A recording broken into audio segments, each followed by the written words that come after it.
Today, I'm honored to welcome a new friend, Tony Coffey, to the podcast.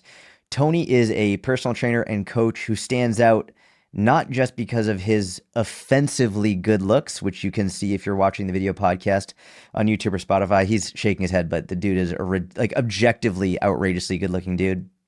But more importantly, because of his unwavering honesty, deep integrity, and remarkable gift for distilling complex science into practical, no-nonsense guidance. It's a privilege to have him here, and I'm looking forward to a conversation that challenges common assumptions and delivers real, meaningful insight. Tony, thank you for flying all the way from San Diego to be here, and welcome to the podcast. That was good. That was good. Thank you, man.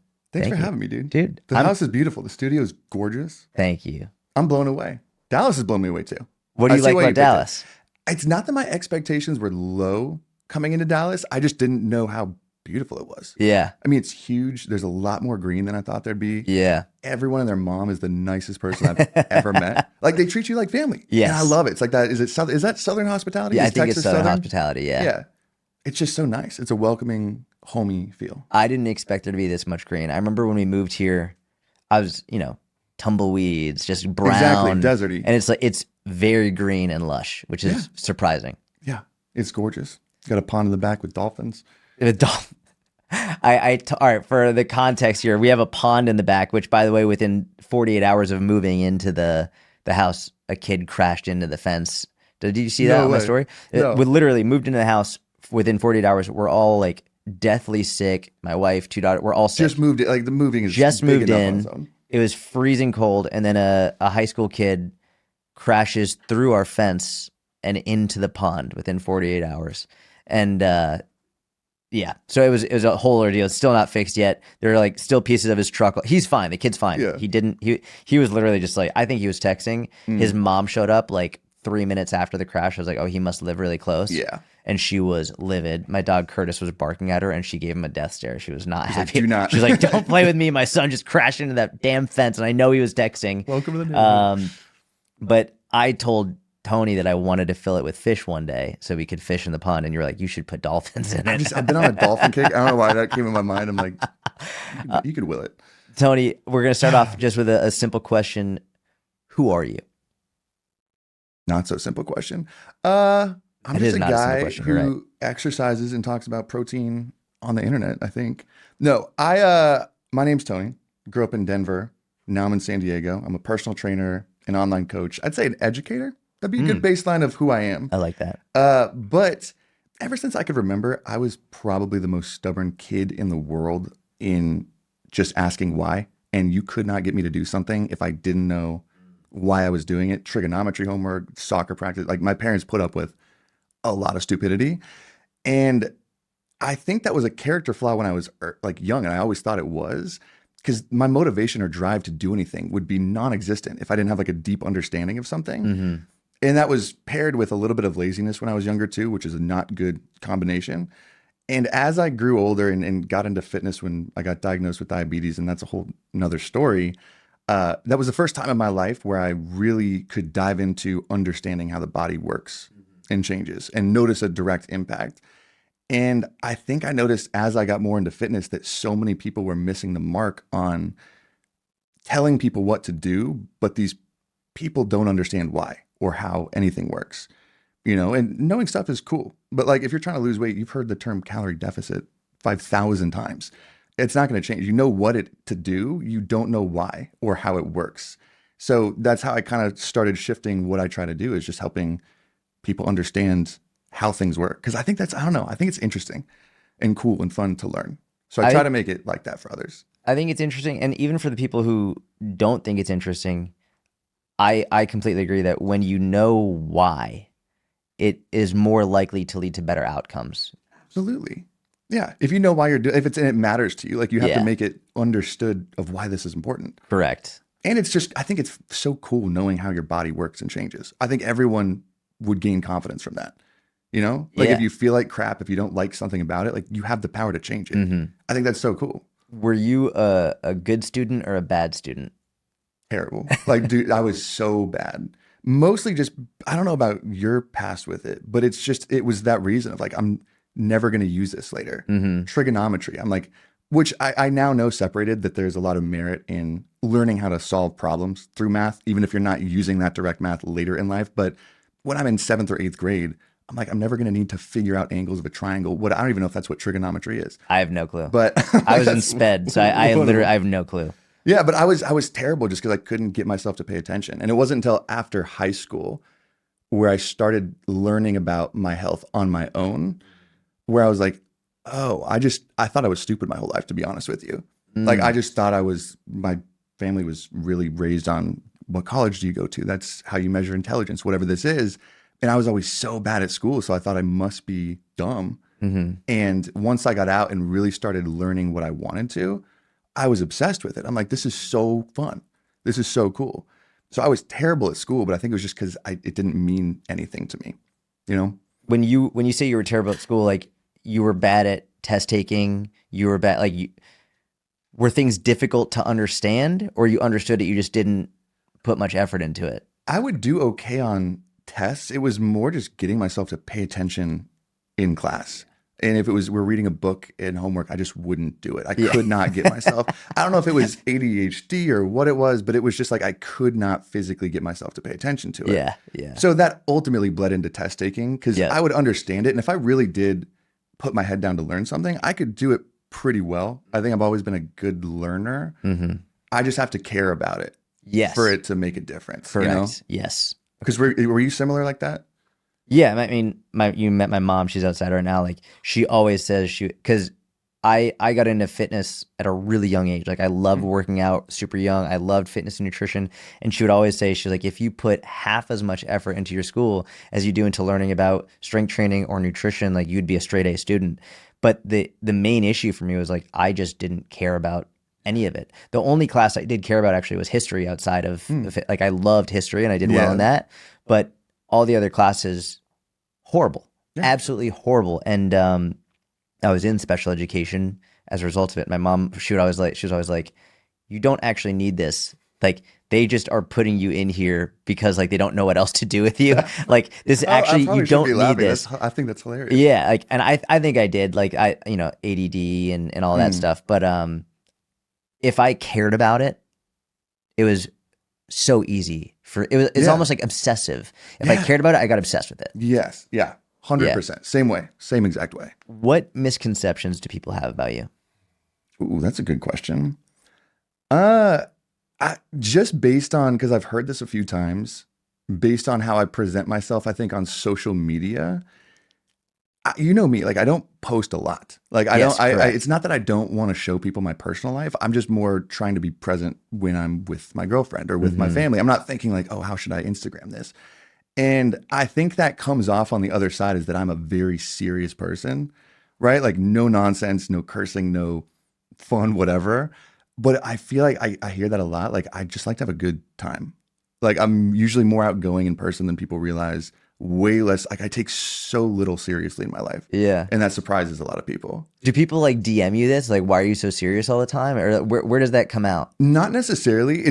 This is what scared the crap out of me is because it's usually when I meet people in real life and get to see them and hang out with them, they're like, I'm gonna be honest with you, dude. I've heard this like 3 or 4 times in the last couple months. They're like, I'm gonna be honest, I did not think you were gonna be like this fun to be around, or like I thought you were gonna be kind of like bored. Or I'm like, what? I'm like, I gotta change what I'm doing or something because that's not how I want to come off. But I think that's got to be it. That's What funny. comes to mind. I didn't get that at all because I feel like you do a very good job with your content of injecting humor into a super super well articulated post with an outrageous amount of information.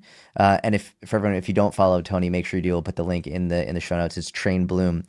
I think you're literally the best in the industry right now at making content. I don't say that lightly. I think that your content Tell me that. is the best in terms of not just what you say, but how you say and how you present it. Mm. So we were talking about how you don't post as often, but it's because you're putting so much time into each post. Yeah. And like I was even talking to you yesterday, the day before, about how even the sound effects you put into your post, the visuals that you do, it's incredibly well done, and Thank it's you. you do an amazing job of that. But it's surprising to me that people would think that you're super serious, because I think that you're actually just your online presence alone is very funny.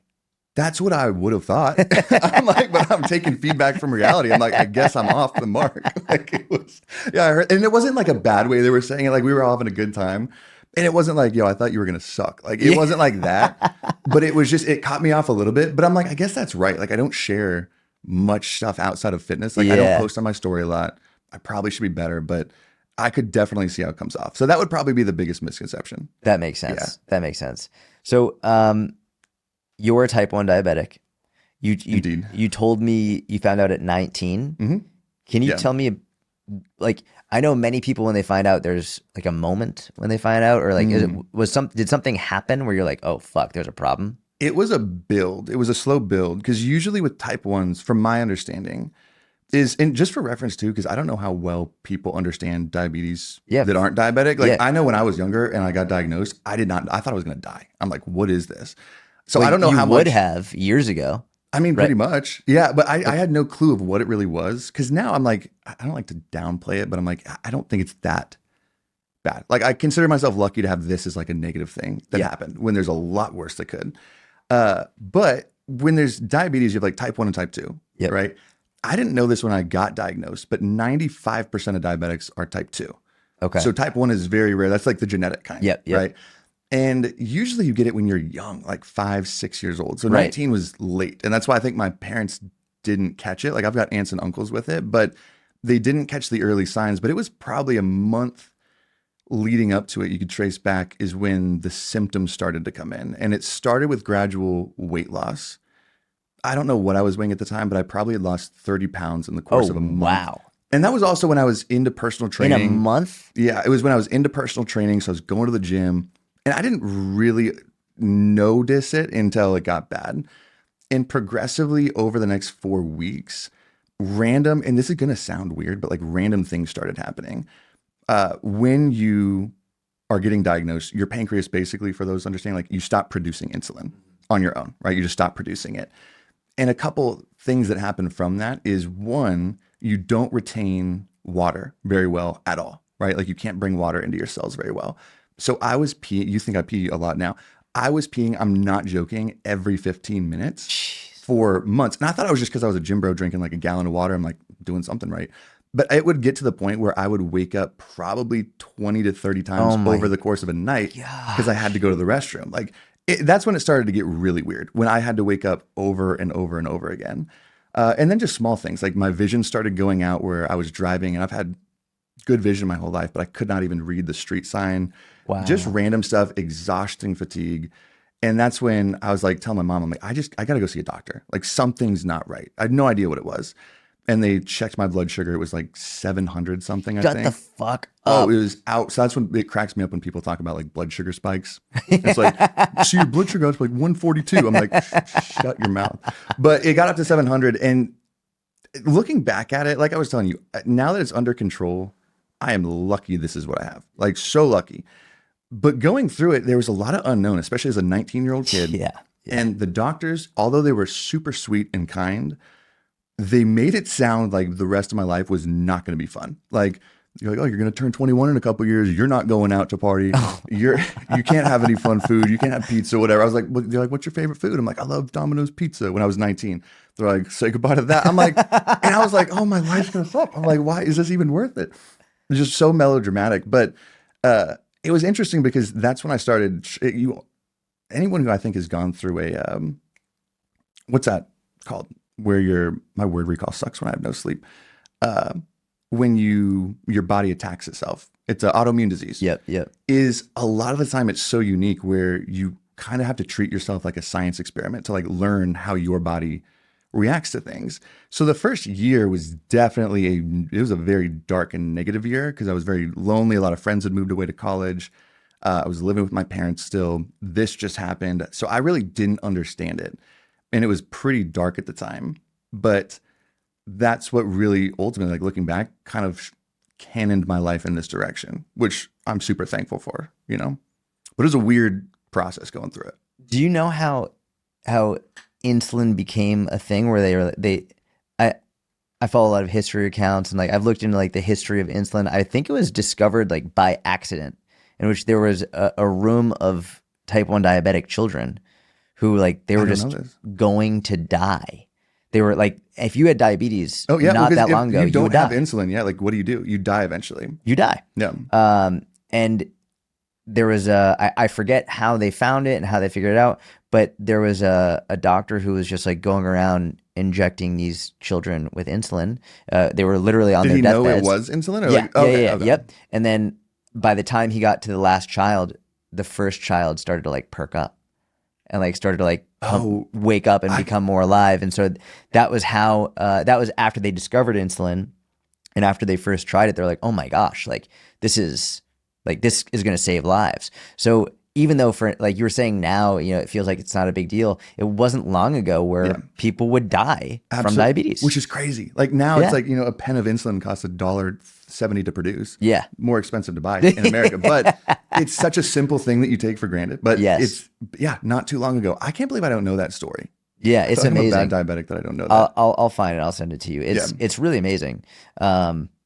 Yeah, and it's an incredible blessing that now, especially here in the United States and first world countries, like people can be treated, and as though diabetes, especially type 1, like you can manage it. I will say, Mhm. so I did the blood sugar experiment where I deliberately spike my blood sugar every I day. tell so many people about that. I'll tell you, man, the thing that surprised me the most, or the thing that gave me it gave me the most amount of empathy for parents of children with type 1 diabetes who are like you were saying 5, 6, 7 years old, Yeah. because essentially the parents have to function as the child's pancreas Yeah. and like wake up in the middle of the night, let's check your blood sugar. I couldn't imagine how, like, never mind dealing with it on your own, which I think as you get older and as you get better with it, I would imagine it becomes more second nature. Absolutely, yeah. But as the parent of a child, like, oh my gosh, it's just, you have to worry about everything. Plus now you have to be keeping track of your child's blood sugar and making sure everything's functioning properly. Yeah. Because it's one thing to feel the effect of like when Yes. you take medication versus when you don't. Like you feel it and it helps you understand it better. I can't imagine having to do that for someone else because you're not going through the normal learning curve that person would be going through. Right. Like you're testing it and just kind of waiting to see how it turns out. You don't feel how it works out. You don't Correct. notice how it responds. Dude, that would be, and especially with a younger kid too, who's active, who's like just bodies are constantly changing. It's another job. Like actually my aunt who also has it, right? Because it's genetically passed down. My aunt that has it also just got diagnosed a couple years ago with Alzheimer's. Oh, And it's man. progressed to the part where her husband, my uncle, most adorable couple I've ever seen in my life, but he basically has to manage it for her because it's to the point where, you can't remember, did I take a shot? Did I Right. not? Did I this? And he's gotten it down to a pretty good practice, but there's still a lot of screw ups. And that is where I do have a lot of empathy because as a kid, even if you're young and you have it, it's such a weird concept to understand when you're that young Yeah. that it'd be impossible to grasp until you get older. And it's hard enough to be a kid in school, period. Like, you just don't want to be different. And never mind, okay, well, now I got to be checking my blood sugar. And Yeah. you're embarrassed about weird things when you're a kid. You're the like, kid that has to go get a shot when he Yes. needs, like when they're having cupcakes. Yes. Like, dude, I can't imagine. Like, Yeah. can't imagine that. I'm going to ask you a question. This is going to throw you off. My wife and I were talking about this. When we had dinner the other night, Mhm. my wife, she had offered you salmon, rice, veggies, and salad. You took everything. Correct. Why'd you say no to the salad? Didn't like her cooking. No, her cooking was incredible. No, I don't even know what kind of salad that was. I'm not. It was one of those bagged Thai Asian salads. I think I'm very elementary in my salad taste. I like a Caesar, a ranch, like something basic. Got it. Okay. And the veggies look bomb. The salmon looked bomb. The rice, I'm like, this is good. I don't want to. I almost took it because I'm like, I don't want to be rude, but I'm like, I don't want this salad. So I'm like, I don't want to. I want to be true to myself.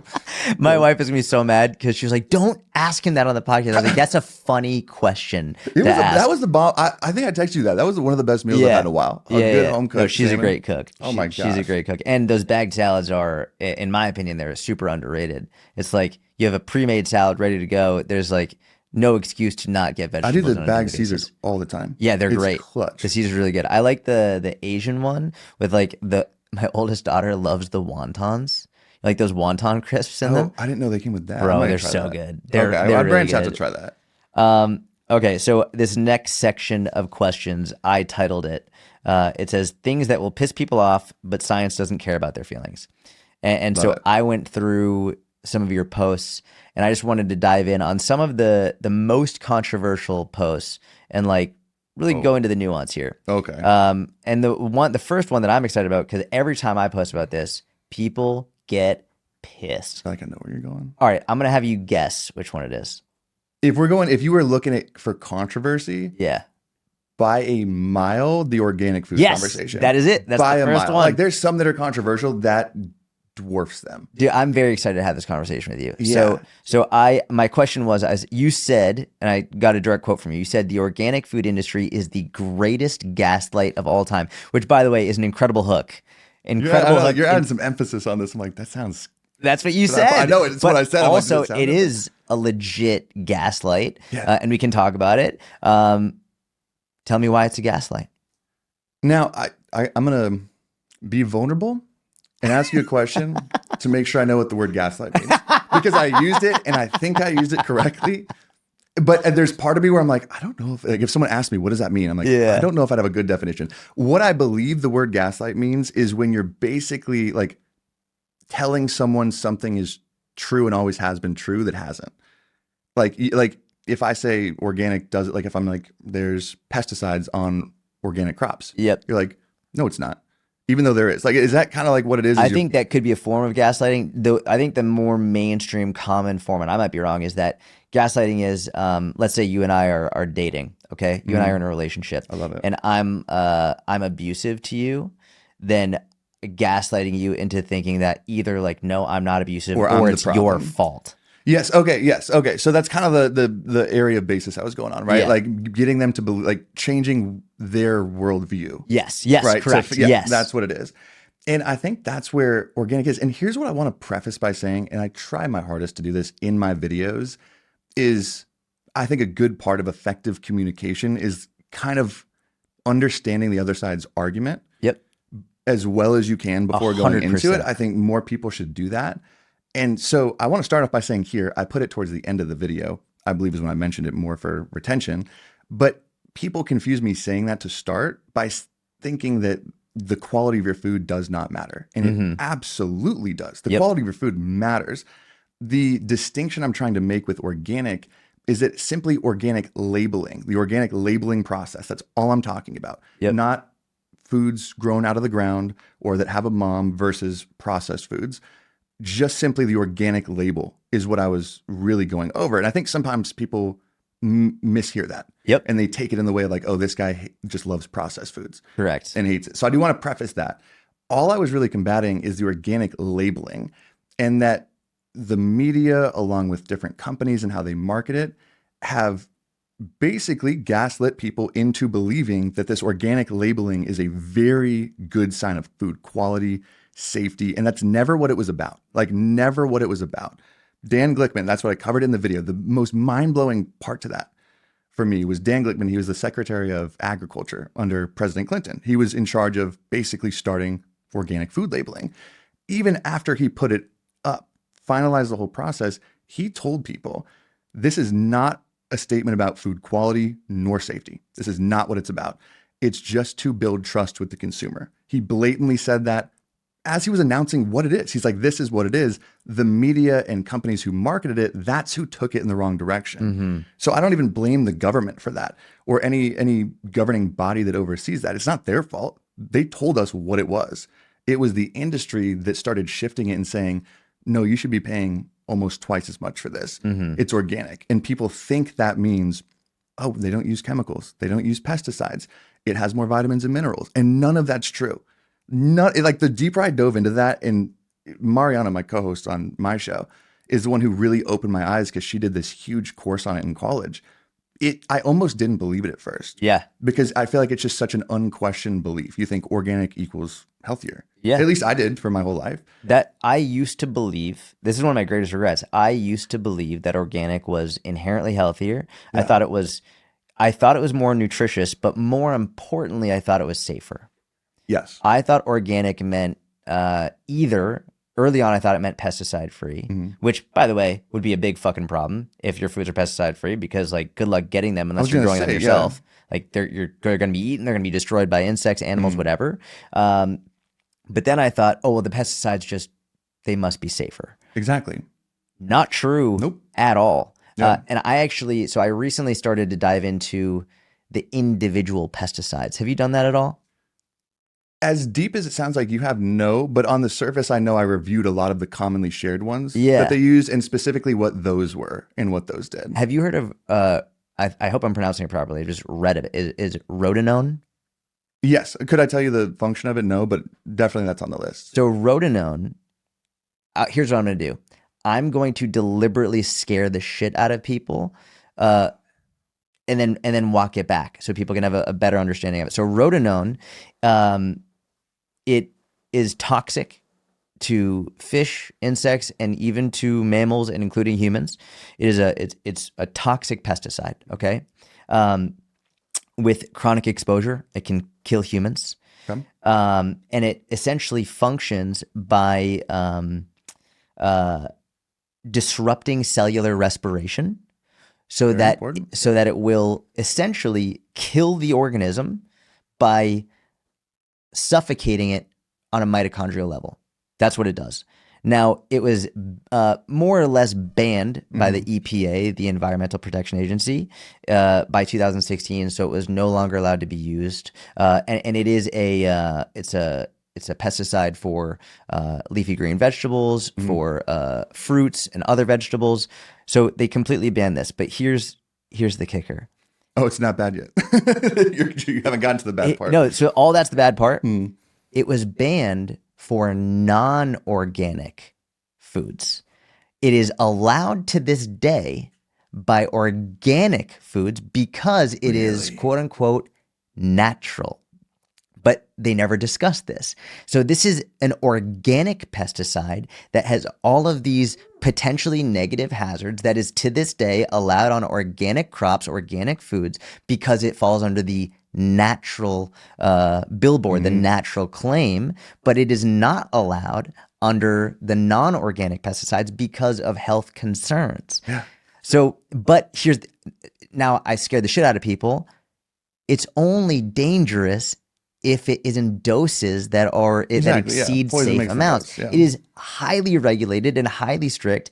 But people who are eating organic, number one, they definitely don't know this. Mhm. And the same exact marketing or fear mongering that scares them away from eating non-organic, the same exact logic can be used against them. Yeah, absolutely. And that's where I think the conversation of the dose makes the poison comes in heavy, that people really have a hard time grasping. Yes. And I empathize with that, because when you hear all of that, you're like, well, I don't want any of that near me. I don't care how low the dose is of anything. Yep. That's a very, I think, understandable side of the argument. But it's important to understand, because of, I didn't know that specifically, which blows my mind, and I kind of love it even more. But it happens all the time where it's like, it's not this just he said, she said thing. There's so much data to back this up on organic versus non-organic. Yep. They test these foods. They're never more nutritious, more vitamin or mineral dense. They're never safer to consume. They never lead to any other health outcomes. Like, there's so much data. And of course, you get the people who are just stuck in that bubble, that you have that, what do they say? Like, you can't reason someone out of an idea they didn't reason themselves into. Yeah, yeah, I think yeah. that's where a lot of this comes into, because you can say, well, here's a lot of, like, we tested this, right? Like, I understand where you're coming from, but if that was true, look at, like, they did a test.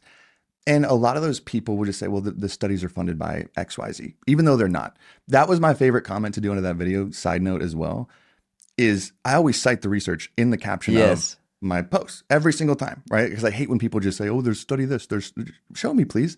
Don't lie. And all the people would comment like, oh, who funded the studies though? Who did that? I'm like, I'm going to guess you didn't check the caption, because you could go look. Like, you could look for yourself if you took 2 extra minutes, and they never would. And it's always just they keep moving the goalposts, down the road. But that one blows my mind. And it's not even just to say, like, organic's not bad for you. Correct. And that's Correct. what I think, again, people will hear one thing and assume that you mean that the opposite is also true. And that's not the case. Organic's not bad for you. It's just to not scare the crap out of people thinking they need to spend 50, 60, 70% more on groceries for a product that's no safer, no more nutritious. If you like the taste of it, cool, and Yep. can afford it, awesome.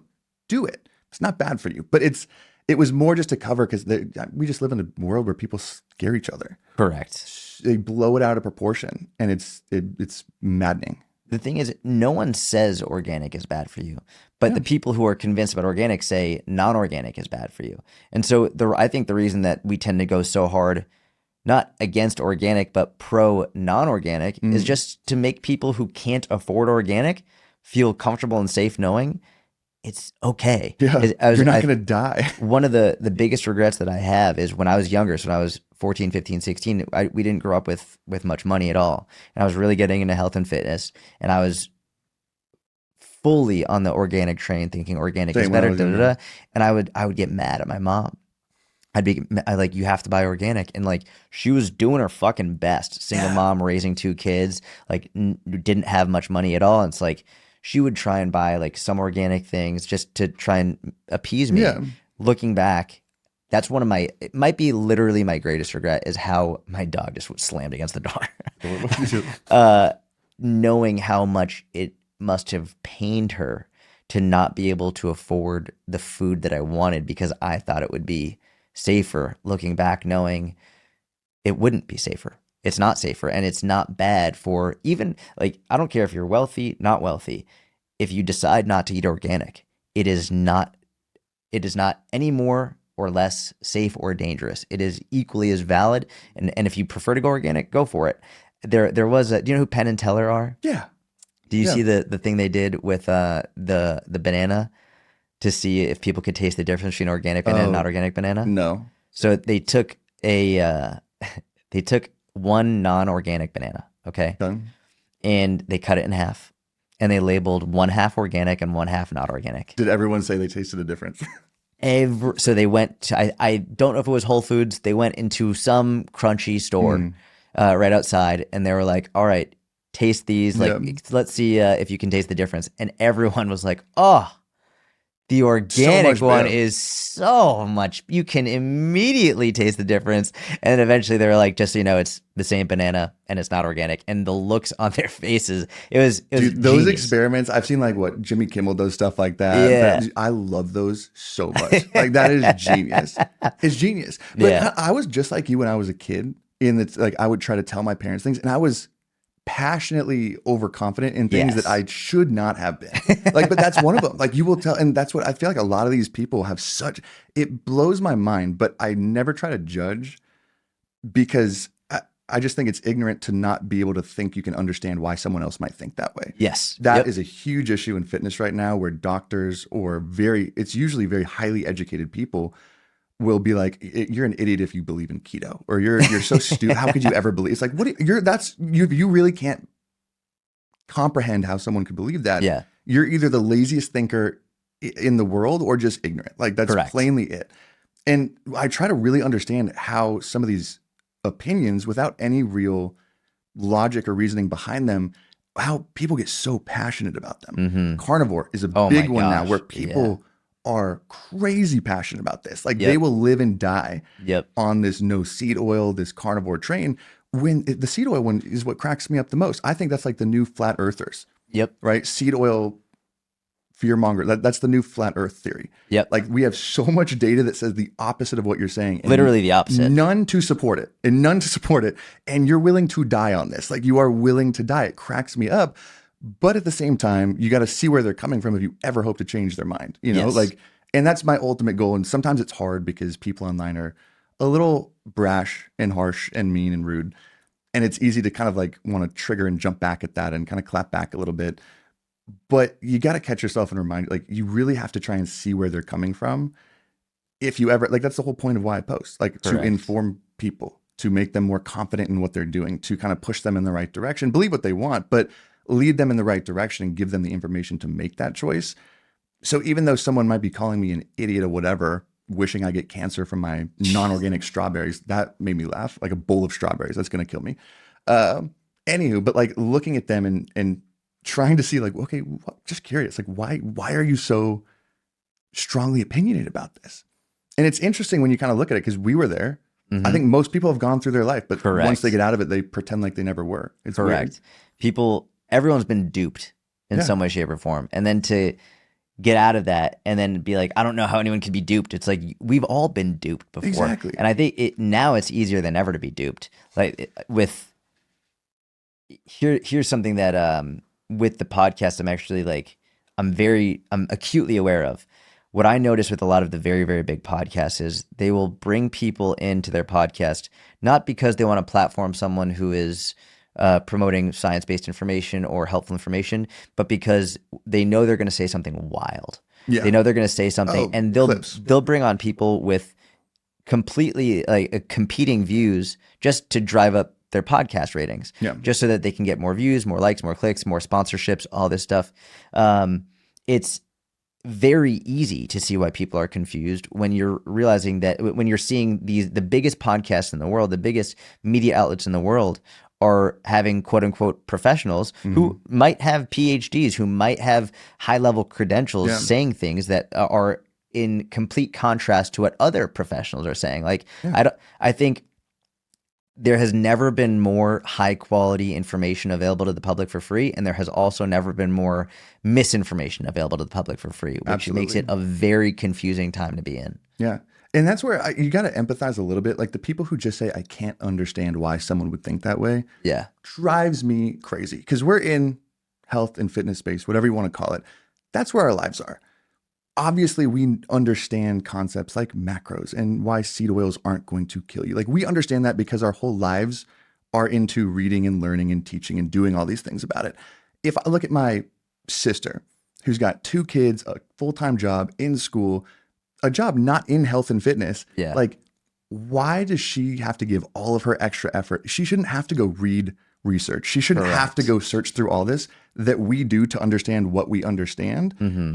So judging them on how do you not understand that keto is not special or whatever is just ignorant. It's Correct. ridiculous and it's not productive or helpful at all. It's a generally a good life strategy, not even just in our industry, but life strategy to understand where the other person is coming from. And if you can't do that, you're setting yourself up for many issues. It's actually most people approach a debate from the perspective of how can I beat you? How can I win the debate? When actually, if you really want to have a productive debate, the goal isn't to win. The goal is to find what you agree on and work Mm, backwards. If you truly want to have a productive debate, it's all about all right, where do we agree, where do we agree, where do we agree, and usually assuming you're not talking with a complete psychopath, you're probably going to agree on like 95% of things, yeah, and there's a small percentage of things where maybe you'll differ. And I actually think this is for everything, fitness, politics, whatever. I think most logical people agree on the vast majority of things, but there are slight differences that pull them apart, and then the extremes make it seem like that divide is much greater than it actually is. absolutely. I think that's where I learned from someone who professionally debates. I don't know Yes. why where I heard it, but his goal, and I think this is so genius. He's like, I will not debate someone if I don't feel like I can make a better argument for their side than I can or Mm. than they can. Yeah. Sorry. Yeah. Right? Like I should understand where you're coming from at a deeper level than you can if I ever hope to change your mind. True. Because this is just with anybody. If I try to change your mind over something close to you that you know a lot about, whether it's a war going on or politics, even if I make good points, I feel like in the back of whoever's brain is being challenged, you're like, well, this person doesn't know what I know. Mm-hmm. This person doesn't see it how I see it, and they can't see it how I see it. So Correct. even if they're making logical points, it's easy to dismiss.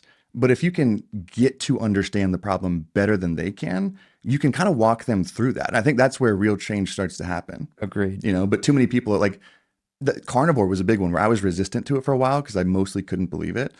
But I was like, I just got to swallow my pride a little bit. And I'm like, okay, why are these like, what are the best arguments? And Yep. that's why I'm obsessed with like Chat GPT and AI, but it helps me formulate arguments. I'm like, give me the best 10 arguments for pro carnivore, why Yeah. they think that, where that came from. And it does Yep. a really good job at like empathizing and showing sides of things. Yeah. It's definitely not, people are using it like a fact checker, and it's Correct. definitely not used for that.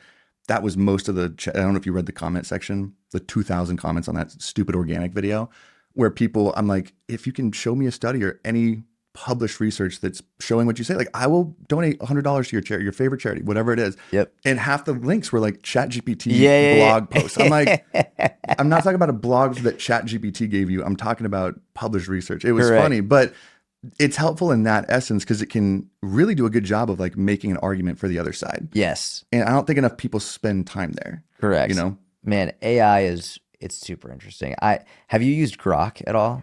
I like Grok the best so far. I like it for different things. What do you like it Have for? you used them back and forth? Yeah, I have. Yeah. I think I like the deep search on Grok Yep. a lot, and I like how it shows you what it's thinking about, shows you its Yes. reasoning. I really like that. I've noticed I use like more Chat GPT on more honestly, like when I'm scripting videos for content, and I Oh, can't think interesting. if there's a sticky part or a wording that I'm just not a huge fan of, or I feel like is losing or not as clear to people. Yep. I like to put it in and say, hey, how could I more clearly communicate this, Yeah. or help me rework this? And it does a Yeah. pretty good job. But have you used the Grok voice mode? No, I haven't. After this, we're doing it. So it has like the voice chat. Okay. But what I love about it is there's different personalities you can give it. So not voices, Yeah. like personalities. And one of them is argumentative. Okay. And its goal will argue you on whatever point you make. Stop. I could say the sky is blue and it will tell me no, it's not, and actually start to build an argument for why it's not blue. And it just fights you. And that's its job. And it's a verbal conversation. Yes. Like Okay, we verbal gotta back try and this. forth. Okay. My girlfriend was pissed at me. I spent like 2 hours the first Saturday I discovered it just on the couch arguing the most ridiculous things about it. It's hilarious. That's amazing. Yeah. Dude, AI is very cool. Yeah, I scary wasn't and cool. expecting to go into it. What are your thoughts on AI in fitness in general? What do you think? Positive, negative? Where do you see the fitness industry going? Utilizing AI, so you use it to help you script stuff for content, maybe to help you get your word choice in a better way. Like, where do you see AI going? I have no idea. It's changing so fast. So I don't want to be Rapidly. naive enough to think I know where it's going. Yeah. I think where it's at right now, and like specifically health and fitness, I think it's a helpful tool if used correctly. Like if you use it as like an assistant ish, Yep. not as like an all knowing God that will tell you the right Correct. answer. Correct. It can be really helpful, especially if you know the right questions to ask it. Like, That's the major here's key. what I think. What am I missing? And it can give you really good points that you wouldn't think of normally. Yep. In fitness and nutrition, it's got some cool application where like I've used it just for fun sometimes where I'll take a picture of my fridge Yep. and say, hey, like I've got 650 calories left in my day. I need 40 grams of protein in this meal. What can I make? And it does a pretty good job of like, oh, you got this and this. Why don't you mix that together? I'm like, okay, that's pretty cool. That's awesome. Like if I'm lazy that night, that's pretty cool. So I think it's going to be really revolutionary in like fitness and nutrition tracking goals.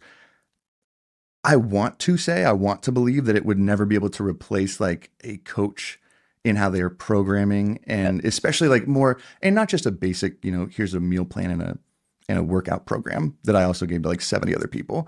I'm talking like that real one-on-one, you're listening to the feedback, you're adjusting things as they change, like, like real coaching. I want to say that because it can't do that now. It can't do that now well. But at the rate it's progressing, I can't see a world where it doesn't end up one day. Yeah. Where it knows you better than you know you. Yeah. I can't see it. Do you see it? Like, where do you see it in the next few years? Well, I'll tell you.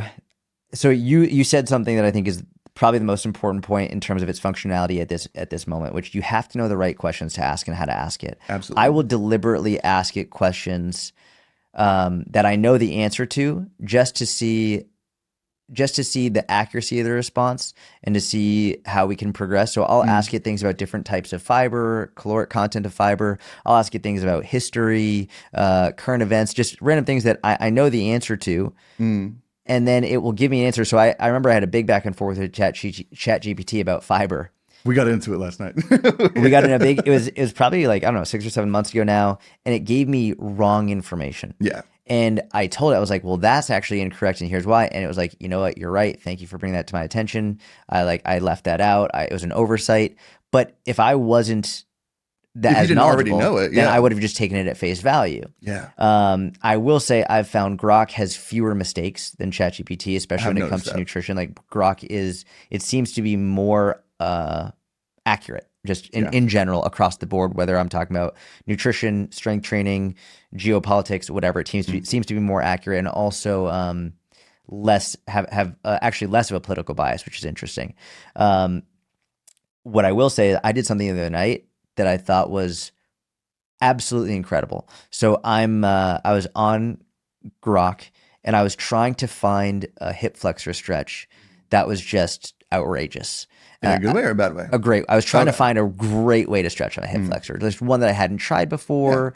And I was like, Grok, give me like a no bullshit, like the best hip flexor stretch you can imagine. And the first couple were like, Grok, these are normal, like these are nothing. Like I Yeah. am Like get creative. I want you to get creative, and I want you to imagine like I'm leaning more towards advanced, not like a beginner. I was like, okay, I'm gonna step it up it, and it gave me some more ideas. I was like, Grok, these are okay, but like I like this one. Maybe expand, make it even more challenging, more, and it gave me literally the best hip flexor stretch I'll show you after. The best hip flexor stretch I've ever done in my life.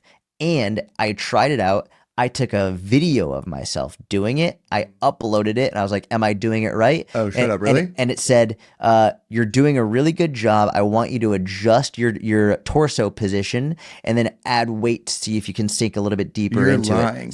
it was unbelievable. And it actually gave me amazing coaching cues. That's amazing. Yeah, it was unbelievable. I've never thought to do that, to upload. I didn't know you could upload like a video to it. Yeah. I love how affirming it is sometimes though. It's like you're doing a great job and you're doing this really, really well. Yeah. But like it's so cute to me. It's an actual conversation. It's naively cute and I love it. But I've never thought to use it like that, but it's interesting because it is really helpful with stuff. And especially if you know how to push it, right? Yes. Like Yeah. that's what I've noticed is even for chat, because I do notice the accuracy thing a Yeah. lot.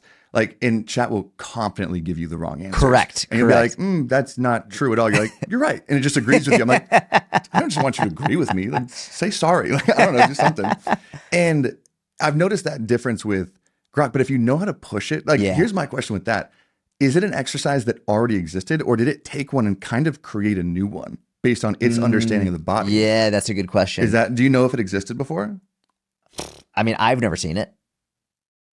Write this down. I've never I'm like, seen- bro, yeah. this could be you could be the new Ben Patrick knees over toes guy. It was Like you can literally- start making it create new mobility work based on its understanding of the body that we Yeah. don't know yet. That's genius. Literally the best hip flexor stretch I've ever done. And it was nice because basically most hip flexor stretches also stretch the quad, where you have a flexed knee and an extended hip. Yeah. Right. And that's fine. But I'm working on my splits and I don't need the quad stretch. My quads are fine. I just want direct hip flexor. So it figured out a way to get me to have my knee completely extended. So my knee isn't flexed, but it was all coming from my hip extension. And it's hard to describe, so I won't, but like, I'll show me you after. after. It was the best I've ever done. And then when I uploaded it, it might not have been a video. I might have taken a screenshot of the end position and then uploaded that to Grok and it told me what to do. Yeah. It was either the video or that. And it gave me amazing advice. Now I will say though, what you brought up, it's not a human. And so here's where I think we'll talk about fitness. If you're at the very least intermediate leaning on advanced and you don't need accountability from someone, you're just looking for advice, expertise. It does a pretty damn good job. Like it can help you with these different exercises or workouts. I've just chatted with it to see like what programming could be for X, Y, and Z. And it's done a shockingly good job Really? of programming. But as I think you probably know or would agree with, most people aren't coming to us because we have the best, like this unique special programming or this unique special system. They're coming to us because number one, they trust us, and number two, because they need accountability. Yeah. And that's a big part of it. The accountability is arguably the biggest part of it, and they'll choose who's gonna hold them accountable based on how much they relate to them and how much they like them and how much they appreciate them and how much they trust them. And as of now, people they can't be held accountable by AI. I think in order to be truly held accountable, you have to know that someone cares about you. That's where I'm like, that's where one thing I don't know if it could ever get to that because it could go through notifications, it could have a voice, it could replicate, Right. but it's easy to let down a computer. Correct. To ignore a notification. Yes. But to a Like, human, you like don't Jordan really texts care me about like, it. hey man, like you lifted whatever. That's something you can't ignore. Yes. You got to own that. Correct. That's a good point. Because I've noticed equally the accountability piece is what I've noticed, at least when I talk to people that come in. That along with the fact that I feel like a lot of people get to this intermediate bridge and they have a really good foundational understanding. They've tracked their nutrition before. They kind of have a basic understanding of calories and macros. they've lifted for a long time, so their mechanics are pretty good, right? They could always use, which I'm even thinking for people listening, I'm like, how many people just, they're like, I don't really want a full coach. I just want to make sure that my form's right, so I'm doing as well as I can. Yes. Yep. That's a genius idea to check on that stuff. Yeah. And just get pointers on there. If it's like, I don't want to spend money on a coach, I just really want to make sure my squat's good or whatever. That's a genius idea. But I've also noticed where a lot of people reach that intermediate to advanced bridge where they have the basic understanding. A lot of the stuff that we probably talk about on social media and the podcast. But I think where you bridge to advance is where you start to learn how to apply those things to your life individually. Yes. And how different that can be based on everyone else. Because the principles apply to everybody. I hate the calorie deficit analogy, but it's just an easy one to use, right? Like a calorie deficit applies to everybody. Yep. How that's going to be applied is going to be very different for people, right? Like that's why people get confused. Like, do I need to track my calories to lose weight? It's like, no, like you can be in a calorie deficit by tracking, by eating intuitively, by accident. Like there's a million ways you could get there. And I think I don't know if you've noticed that, but where I see a lot of people just hit that bridge, it's very hard to bridge that intermediate to advanced jump and learn how your body responds to specific things and your lifestyle and how to fit that in to make it make sense for you. Yes. Right. I don't know if you've noticed that. I noticed that that along with accountability is easily the two biggest things. Yeah. I mean, it's funny because a lot of people I've seen, they immediately want to go to listening to their body almost as like the first progression. I'm like, that's the most advanced. Yeah. Learning to listen to your body and what works for you. Like that is, you only learn that through years and years and years of dedicated effort. And I think it takes help to understand like what's best for your body. And because I mean, I know people are like, oh, I'm going to do intuitive eating. I'm like, okay, well, you tell most people who have sufficient funds and who've been eating like shit for 20, 30 years, eat intuitively, they're going to intuitively eat Papa John's. Yeah. Like, it's like, oh, it's just what I want. It's what my body wants. It's what it craves. Paying attention to hunger cues or anything like that. They don't understand that yet. They like the idea of it, but 100% on board. Yeah. Yeah. It's nuts. And especially with, because I'm just even thinking more about that now that I haven't explored before, is when I don't know if you've gone through coaching in the past, the most I've ever learned, even though I've been a coach for over 10 years, and I always love having a coach myself. Yes. And always. Usually in like a different industry is where I've learned the most. Like I grew up doing more hypertrophy based training, right? Like I cared more about like aesthetics, but then as I cared less about that and cared more about strength, I got a strength training coach who was a like professional power lifter coach. I'm like, I want to learn and I learned so much intricacy about programming and strength. Yes. That's not taught anywhere else. Correct. Outside of that. And I love doing that. And we're professionals. I'm like, I could have not gotten to where I was without many specific coaches in my life. 100%. You know, like maybe you could have ended up there like late down the road, but it would be I don't think so. I don't think you could have, because you're getting insight from someone else. Whereas like you wouldn't have, the only way to learn as much as you've learned is through learning from other people and other experiences. Like you can't arrive there on your own. You've got to. You don't know what's right and wrong. Like they're like, hey, that's right or wrong. That's what to look for. That's the only reason you know. You couldn't have figured that out. That's true. For years now, at least every year, it's either every year and a half, sometimes 2 years, I'll hire a new coach, but I'm always working with a different coach. Yeah. So I worked with Alex Viata for a long time when I wanted to get more into cardio zone 2 and just like get my conditioning up, especially for jiu-jitsu. Lately I've been working with Lucas Hardy from Range of Strength for my mobility. I've worked with bodybuilding, to be fair, I've worked with bodybuilding coaches because I wanted to learn about it. Yeah. I hate bodybuilding style training, dude. As is evident by how I look. Like I don't have a lot of extra muscle mass. As you get older, it's just less fun. Dude, I hate it. Hate it? I hate bodybuilding style training. It's just not fun for me. Just is it just monotonous, just boring, just not You know pointless? What it is? It's not the act of the training, it's the goal. It just doesn't mean anything to you. The idea of building muscle for the sake of building, like I have, from a health perspective, performance perspective, I've got plenty. It's fine. Like I'm good. But building muscle for the sake of building muscle or for likes or for comments from people it's at this point in my life, it's just bleh. Like totally makes sense. The idea of like, all right, I'm going to do this exercise so that it can optimize muscle growth in this specific muscle. I'm like, dude, I bought a preacher curl station. You showed me, you're like, getting rid of this. Haven't used it. I was like, I got it because I was like, oh man, like maybe this will encourage me to do more curls. It's just like, I don't use it. Once.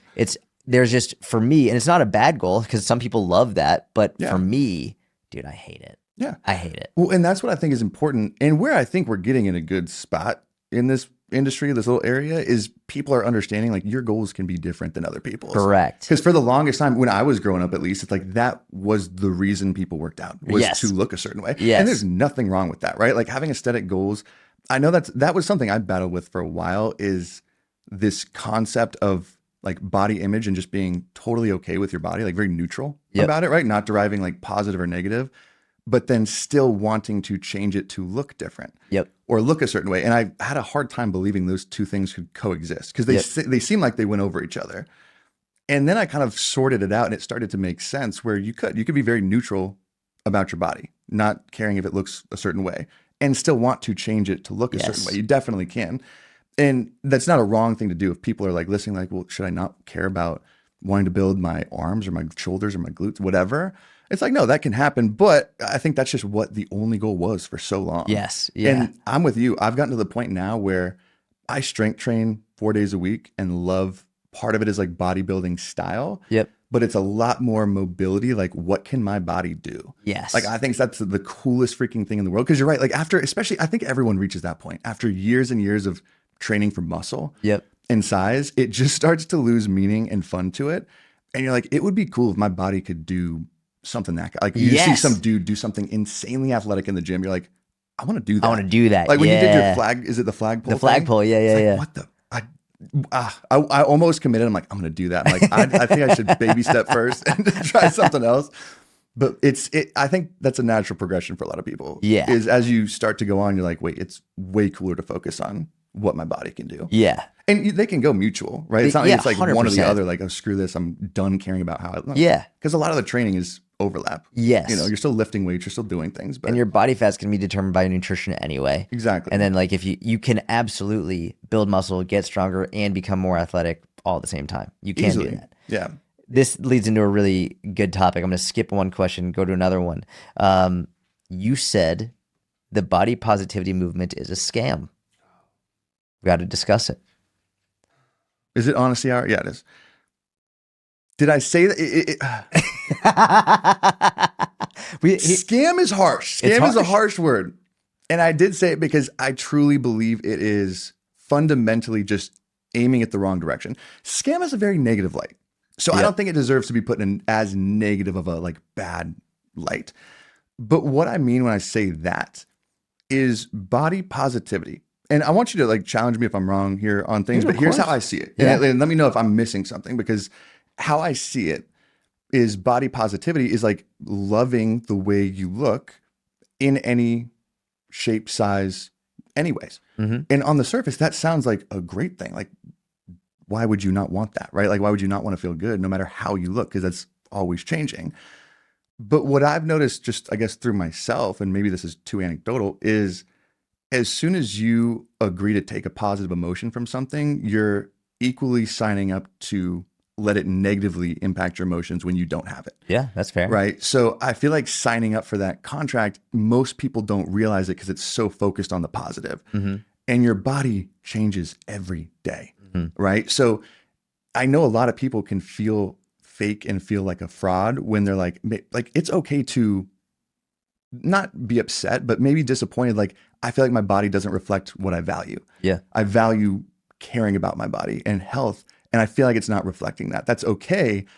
I guess I'm more pushed to the idea of body neutrality is the best way I've heard it put, where like you shouldn't derive any emotion, positive or negative, from how you look, just how you look, right? Like, you're more than just a body. You know, you are so much more than that. So I don't think you should derive any emotion from just how you look. You're so much more than that. You know, so that's where I think it's a scam, is it's teaching people that like aesthetics and how you look is still important. It's just important in a different way now. And I think that's setting people up long-term for it's not solving a problem. It's just kind of like changing direction, and you're always going to end up at square one. You know, that's at least how I see it. So calling it a scam is harsh. I think I do it because I fundamentally agree with it, but I think without explaining it more, it can be taken wrong. Yeah, of course. You know, I think the body positivity movement started with great intent. I think the way it began was people felt like they were looked down upon, and not just felt like, but they were Yeah, looked wrongly. down Yeah, upon wrongly. wrongly based on how their body looked, and they were taught that are valued less because of how their body looks. And I think that the body positivity movement was initially done as a way like, hey, no matter what, we should love yourself regardless of how your body looks. That's Mm-hmm. how I took it. Mm-hmm. But like with any movement, the Mm-hmm. extremes Push took it. it way, way, way too far. And the extreme end, and this is what sucks. I don't think the majority of the body positivity movement is like this, but the extremes get very loud. Mm-hmm. I think the extreme ends of the body positivity movement took it to it doesn't matter how big you get, how much body fat you have. It doesn't matter. Like none of that matters as long as you love yourself. Then great. And it's like, well, that's not true Mm-hmm. Oh because yeah. because your level of body fat does matter for your health. There are so many things, and this is where it bleeds into a lot of the health at every size movement. Where again, like I think that starts with good intent, but it bleeds. The extremes take it way too Yep. far. Yeah. What I've found interesting is that since GLP-1s and similar drugs have come out, Mm. we've seen a lot less of the body Quieting positivity down. Yeah. movement, and we've seen a lot of people who were big proponents of the body positivity movement all of a sudden losing weight. And people who are saying weight loss is a scam, you shouldn't be losing Yeah. weight, deliberate weight loss, you shouldn't be. And again, these were extremists, but now all of a sudden that they have access to these things, which by the way, I fully support them, and Yeah. I'm actually filming a video on it once we're done with this. I think that they're incredible tools for the people who need them, and I don't fault anyone who needs them for using them Yeah. whatsoever. But I do think it's interesting that as soon as these things are available to people, the people who are the loudest proponents in the body positivity Exactly. movement are now no longer really part of that movement anymore. Yeah. And I think that's a big stem of it. Is like if you should love yourself, it's like then why would you take that? You're Correct. totally fine. And yeah, I think that's where like the neutrality aspect comes in. It's like you cannot hate yourself for Yes. being overweight. You Correct. shouldn't hate yourself. You should never do that, especially on how you look.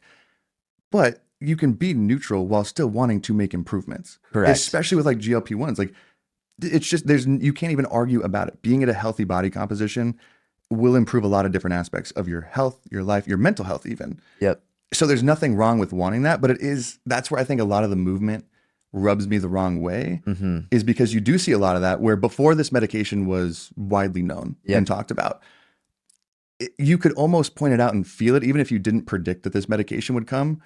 You could ask and say, well, if a medication, a pill you could take just magically made you lose weight and you asked them if they'd take it, they'd probably say no. Correct. And that's the big problem. It's more of a hypocrisy thing that I think Yes. rubs me wrong. It's like, Yeah. this just kind of shows it. So this is something that I'm not sure I fully am on board with about the when people say you should love your body, okay? I don't know how I feel about that statement because let's say I'm talking to someone who's suffering with depression. You would never just tell someone, "Oh, well, just love yourself." You would never tell someone who's depressed and like but I don't. Yeah. I'm and who knows, there are many reasons why people are depressed. There are many people, maybe it's not about loving themselves but it's the situation they're in. But if someone is struggling mentally and emotionally, you would never just, well, you should just love yourself, right? Yeah. And Someone's stressed out. Just don't stress out about it. correct. I think it's a problem when people just blanketly say, well, you should just love your body. It's like, but what if I don't? What if I don't love my body? Yeah. And I don't think there's something wrong with someone saying there are things that I can do that will make me love my body more.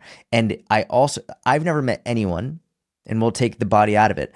The people that I found who love their businesses the most are the ones who put the most effort into their business. Always. The people who I found who love their families the most and appreciate and respect their families the most are the ones who put the most effort into their families. The people who I found who love and respect their bodies the most are the ones who put the most effort into their body. And I think that one of the negative issues or one of the negative consequences you've seen of just saying, well, just love your body is people they expect to love their body without putting effort into their body. Yeah. It's like, I think we should stop telling people just love it. And we say, well, what is the act of love? What is love, right? And Yeah. love is an act. Mhm. And even one of the things I love about Hebrew is every word has deep meaning to it. And so the word for love is Hebrew ahava. Ahava is love, and hav is part of the root, and hav is to give.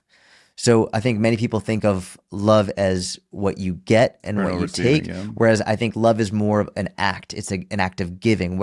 And so if you want to love your body, what are you giving to your body? I think is an important concept for people to be aware of. That's interesting because I'm I align with that heavy on words carry meaning. Like Yes. that's why I'm very particular with my word Yes. choice, and I really, really take what I say seriously, and I really try to like control my tongue.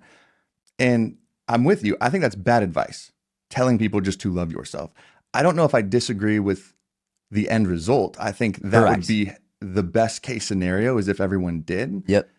And this is something I didn't do until I was like 22 years old.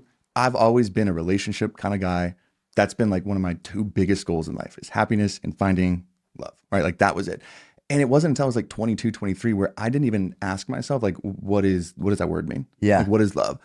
And I think so many people, I don't know, everyone's definition can be different, but you're right. Like to me, like love is patient, love is kind, love is understanding, Hmm. love is racing to second, like putting others first, putting that first. It's very external. And to do that and kind of shift it into your own body, like that's what I see it as is like, are you patient? Are you kind with it? You don't have to be like generating positive emotion from an aesthetic, Hmm. but can you approach that with love? Hmm. Absolutely. But I'm with you. It's terrible advice because it is. It's like if someone's anxious, you're like, just calm down. Tell an anxious person just to calm Yes. down. Yeah. It's like it'll just elevate it. It's the least favorite advice for so many people. So it's not productive at all. Hmm. But I do think the end result is a good place to be. Yes. And Agreed. it's based on, I think you're right though, very important, like the definition of love, Yes. not like a positive dopamine rush that you Correct. feel. It's more of an act. So I 100% agree on that. I Terrible also advice. I also think if we look at what a great relationship with a spouse looks like, people could love each other tremendously and still have arguments.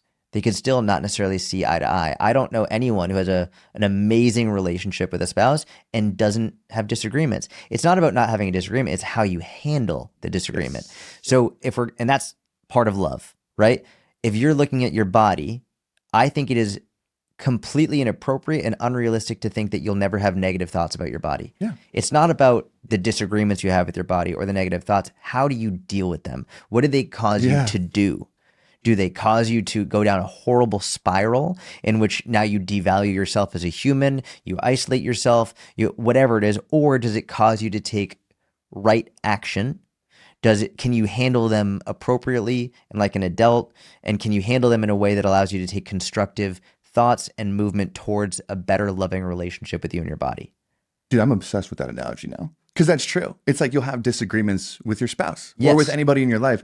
How you approach them, are you going to show up yelling and screaming and fighting and hating? Yes. Or are you going to be patient and understanding and Yes. kind and put it and really trying to see it from their point of view? Correct. Because that's how I see relationships. Like in friends and everyone else, like I try to race to be second place. In a relationship with two people that do that is the most beautiful relationship in the freaking world. If you've ever Yes. been around it, it's amazing. So I love that analogy because I think love's powerful. I think everyone wants it, loves it, needs it. And they don't think about it like that. Their Mhm. relationship with their body, they just see it as themselves. Yes. But you have a relationship with that. A hundred You have a percent. relationship, like everything's a relationship. Yes. Because you're right. Like the yelling, kicking, screaming in an argument is that hate when you have a disagreement with your body. Yep. Do you hate it? Do you starve yourself? Do you go spend hours in the gym just hating the way? Like that's you screaming in an argument with the person you love. Correct. And that's why I love that. Thanks, man. Yeah, I think it's the best way to look at it. And also, and I'm sure you know, I don't know anyone who doesn't have insecurities about their own body. Yeah. Everyone does. It's normal to have insecurities. It's normal to have arguments and disagreements with your spouse. It's normal. It's okay. It's a good thing. Yeah. How do you handle it? How do you deal with it? That is part of love.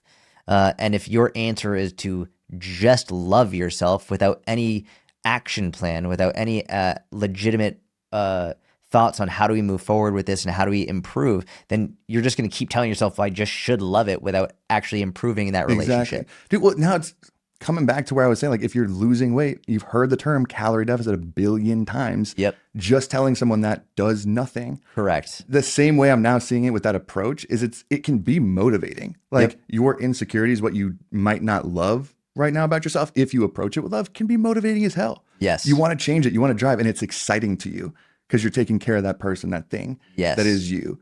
It can, I think people can't comprehend that. Like fighting that can be a good thing. Like feel great. 100%. So in short, body positivity is a scam. Next. On to relationships. Okay. And we're still, by the way, under this section of things that will piss people off, but science doesn't care about their feelings.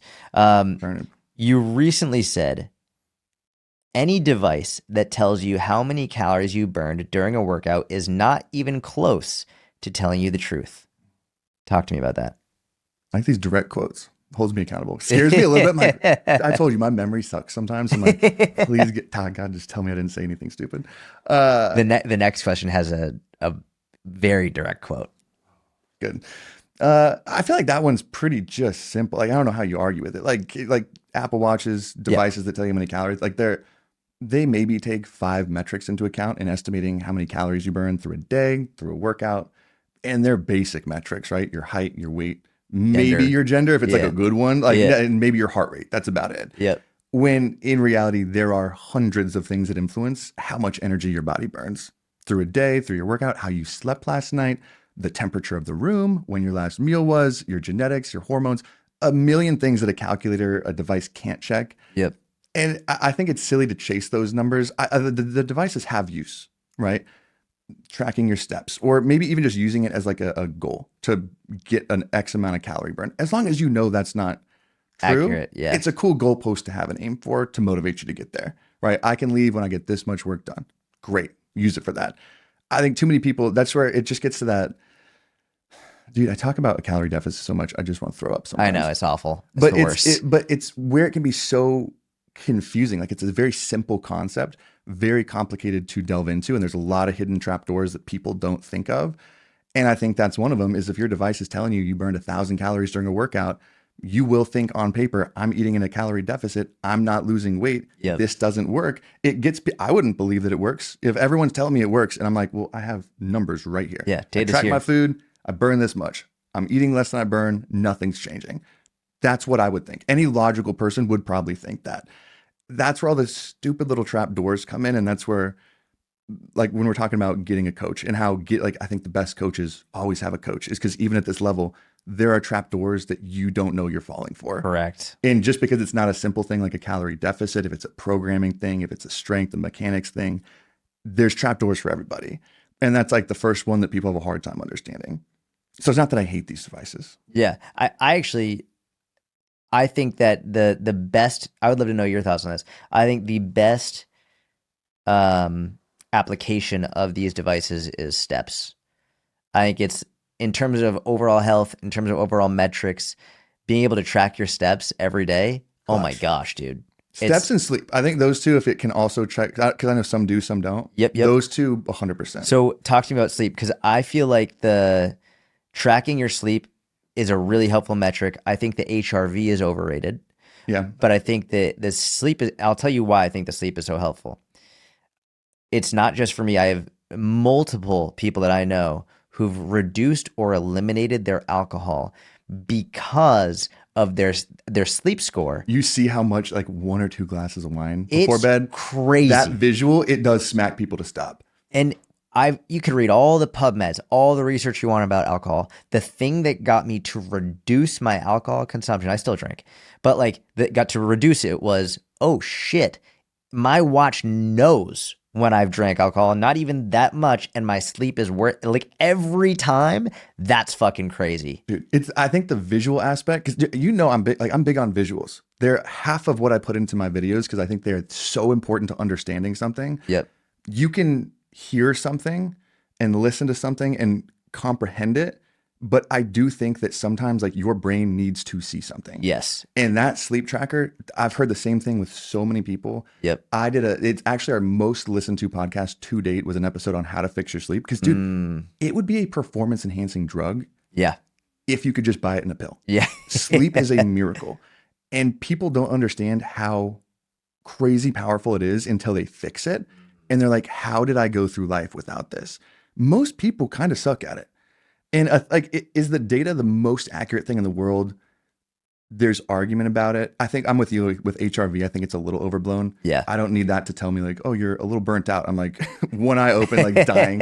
I'm like, I think I know. But the sleep tracking aspect of it, like people are attached to it. And I think they let them determine whether or not they can have a good day. Yep. Or they'll say like, I got a bad sleep score, I shouldn't work out. Correct. And they'll change their action. I don't think that's the right I hate that application part of for it. it at all. Correct. But it gives you data that we just haven't really been able to look at before. Yep. Because, dude, that visual, it kind of pisses me off because I'm with you. I'm not a big drinker, but I would love a cocktail, a glass of wine on the weekend, whatever.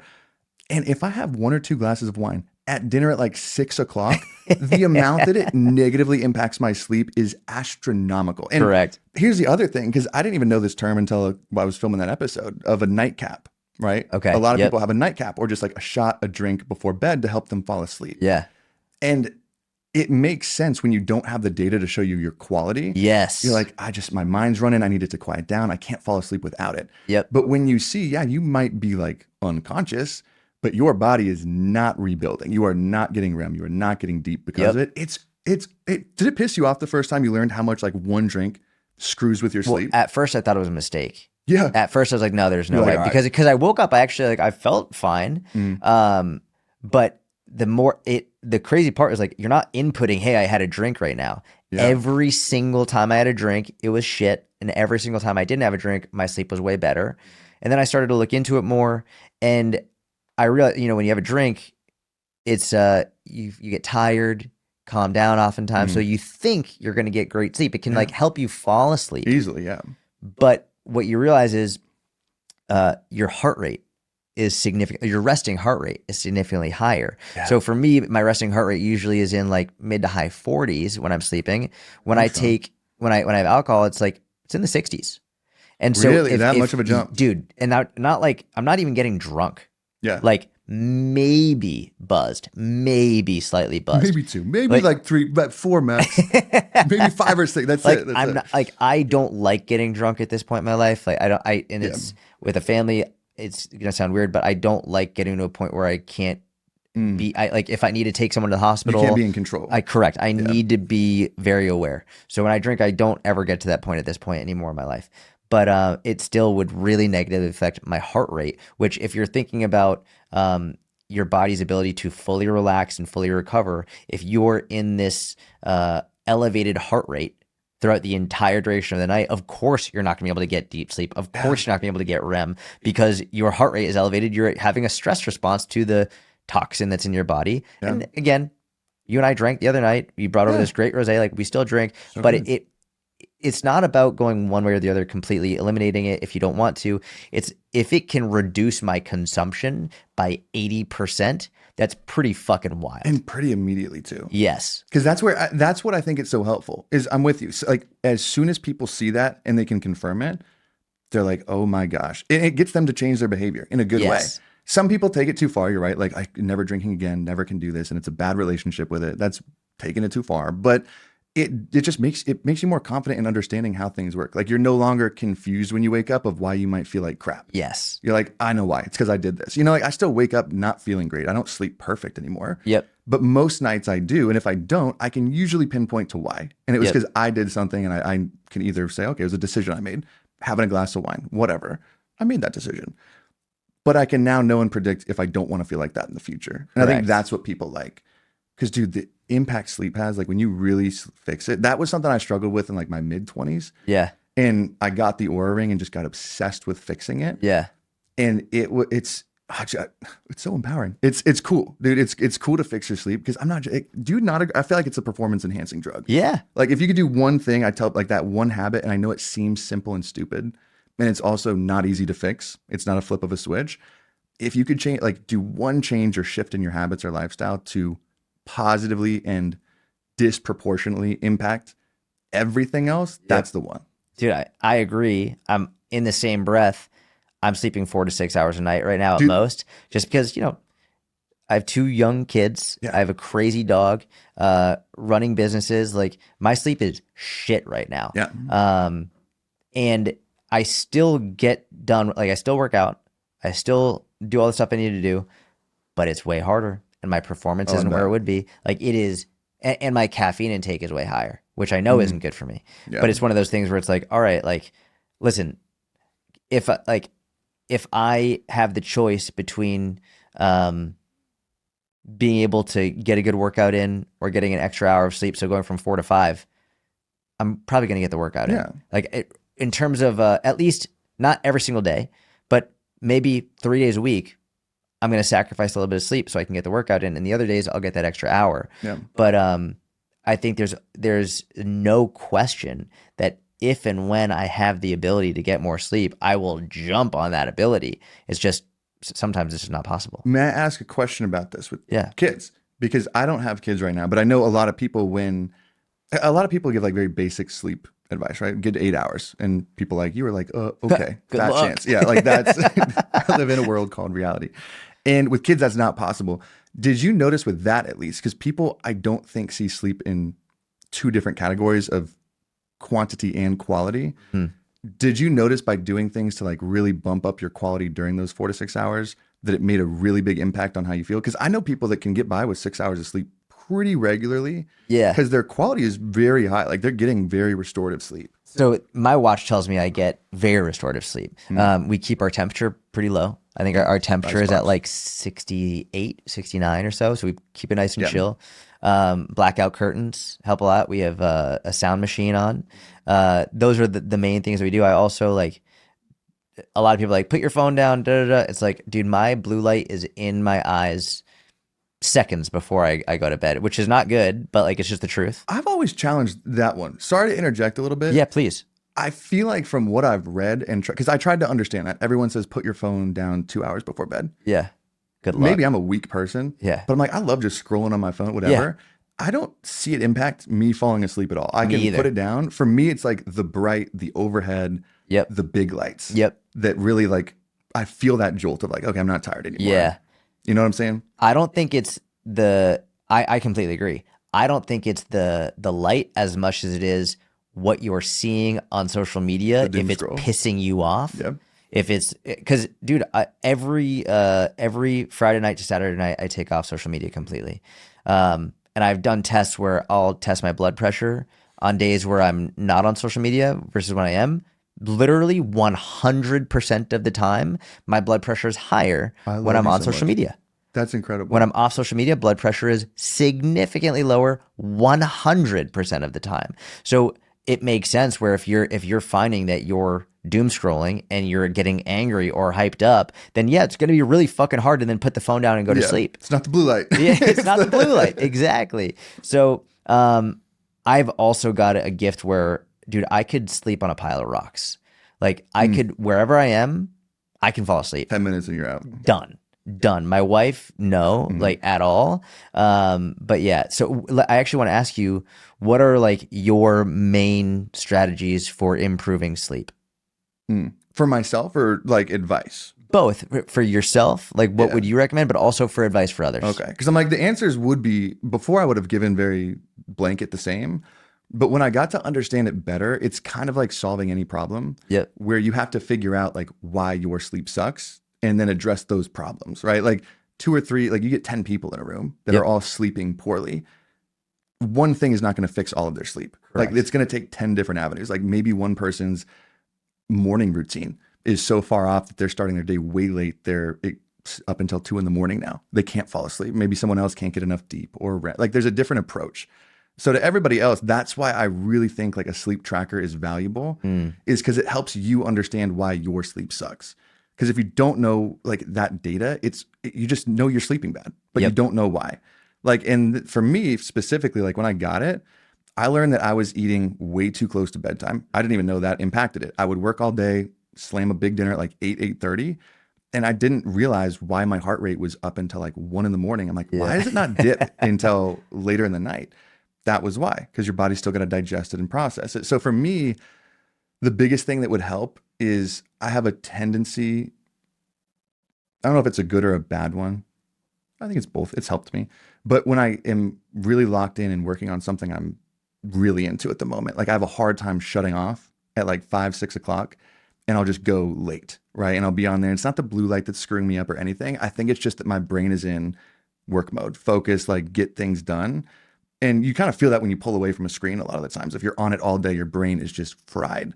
And I'm exhausted, but I can't fall asleep. So for me, the most important thing was like at a mandatory, even if I'm working past 5 p.m., I do have a little, I call it like my bedtime alarm. Everyone has a morning alarm. No one has a bedtime I alarm. like that. But at 5 p.m., it'll go off just to kind of remind me, either wrap up what you're doing at work, or worst case, and this sounds a little woo-woo, I want to preface it with that. But I like some woo. one of my good friends was really deep into, what do you call it, where you deep dive with no oxygen? Oh, I know what you're talking about. What is it? Do you know what is I that know called? exactly what you're talking about. I don't know the term for it, but like you don't have oxygen and you You just go deep. Yeah, Like you yeah. see how deep you can go. And I didn't realize how important breath was. And he was next level expert on breath and breath work.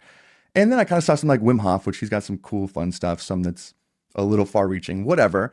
But I would notice an immediate shift in my feeling. And you could attribute it to like, I don't know if there's data to support it, but a shift between the sides of your nervous system, right? Like the fight or flight turning more rest or digest, like the calm side, by just 5 minutes of just a few box breathing, like 4x4, just take some deep breaths, step away. And if I do that, I can still notice I'll go back to work, but my body's calm and I'm like, my shoulders are down, I'm relaxed. And that's what, if I don't do that a few hours before bed, I have a really hard time like falling asleep. Like last night I did the same thing. I was working till like 9. Yeah. And I was just laying in bed watching Kill Tony on Netflix for like hours. I'm like, I'm wide awake. This is not good. Did you do the breathing and did it or no? I did it then, but I think it was too, like, I need to get in that state and then stay in that state. Yeah. So I was just sitting there till way too How late. long does it take you to do a breathing exercise? I just do it for 5 minutes. Even if, and I'll try to do it even through the day, just if I have 10 seconds to take a few deep breaths. But I'll just set a little timer for 5 minutes and just do little 4x4s. Is it like meditation where you don't watch anything else, or are you like, could you watch Kill Tony while you do the breathing? You could call it, I guess, a form of meditation, because I try to not do anything else. Like I try to close my eyes, not listen to music, be silent. Yeah. The way I do, I'm a big proponent of like meditation. I geek out about it. And that's a little bit more intentional, but you could call this like a form of meditation for sure. Yeah. Like I'm not distracted while I do it. Can you explain the 4x4s? Because I have no idea what that is. So sorry. That was, 4x4 is like they call it like the box breathing technique, where you basically just go 4 seconds inhale, 4 second pause, 4 second exhale, 4 second at the bottom before breathing. And what he had taught me, the guy that was deep diving, that's going to piss me off. I'm not going to remember that word. What he taught me was, especially your body notices this difference when you slow down the exhale. And this sounds good. Have I fact checked this? No. So take this with a grain of salt. But it makes sense, like logical sense, is when you intentionally slow down how slow you're exhaling air, you're kind of reverse engineering that aspect in your body, where you know how like if you're sad and you just smile, even if it's fake, it can kind of stimulate like, oh, I'm a little bit happier right now. Yep. Same thing is if your body's in a little bit of fight or flight, like rapid heart rate, things like that, and you intentionally show, hey, like we're not in trouble. Like we can slowly breathe, because if you were in trouble, like your respiration would be fast. Correct. You could not slow down. Correct. So that's how I like to think of it. Is it backed by anything? 100% is backed. Okay, Absolutely. good. I'm like, I haven't checked that backed. aspect, but it sounds and makes a lot of sense in my head. And I notice a big difference if I really slow that down. Without question, it's backed by science. And it's like the way you're breathing, the rate at which you're breathing, where you're breathing from, which muscles, are you chest breathing, diaphragmatic breathing, 100%. That makes total sense. One more thing, we're going to cycle back to, we were talking about, this led us down the discussion around the tools and everything, but the device telling you how many calories you burned is not even close to telling you the truth. One other thing I just wanted to hit on, which I think is really important,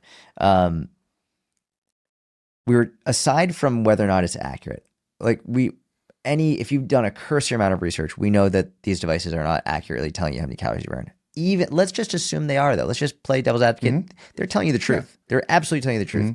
We're just gonna make that it's not true, but let's just say they are. Play a game. That's not why you work out. Yeah, Even if it was, that's not. It's like the point. Working out with the intent to burn X number of calories is, in my opinion, a fucking bad idea. What do you think? It's a lose-lose game, Yeah. is how I see it. See, this is a reel I made that I felt bad about because I was stitching a video. I try to be positive because I think so much of social media is just like negative, negative, breakdown, breakdown. You're wrong. Correct. And this is one where I don't think I was rude about anything, but it was a girl who was like pointing out like, oh, well, this exercise burns twice as many calories as this exercise. I'm like, Was it the kettlebell swing one? yeah. Yeah. And I've nothing against kettlebell swings. Love kettlebell swings. Super fun, super efficient.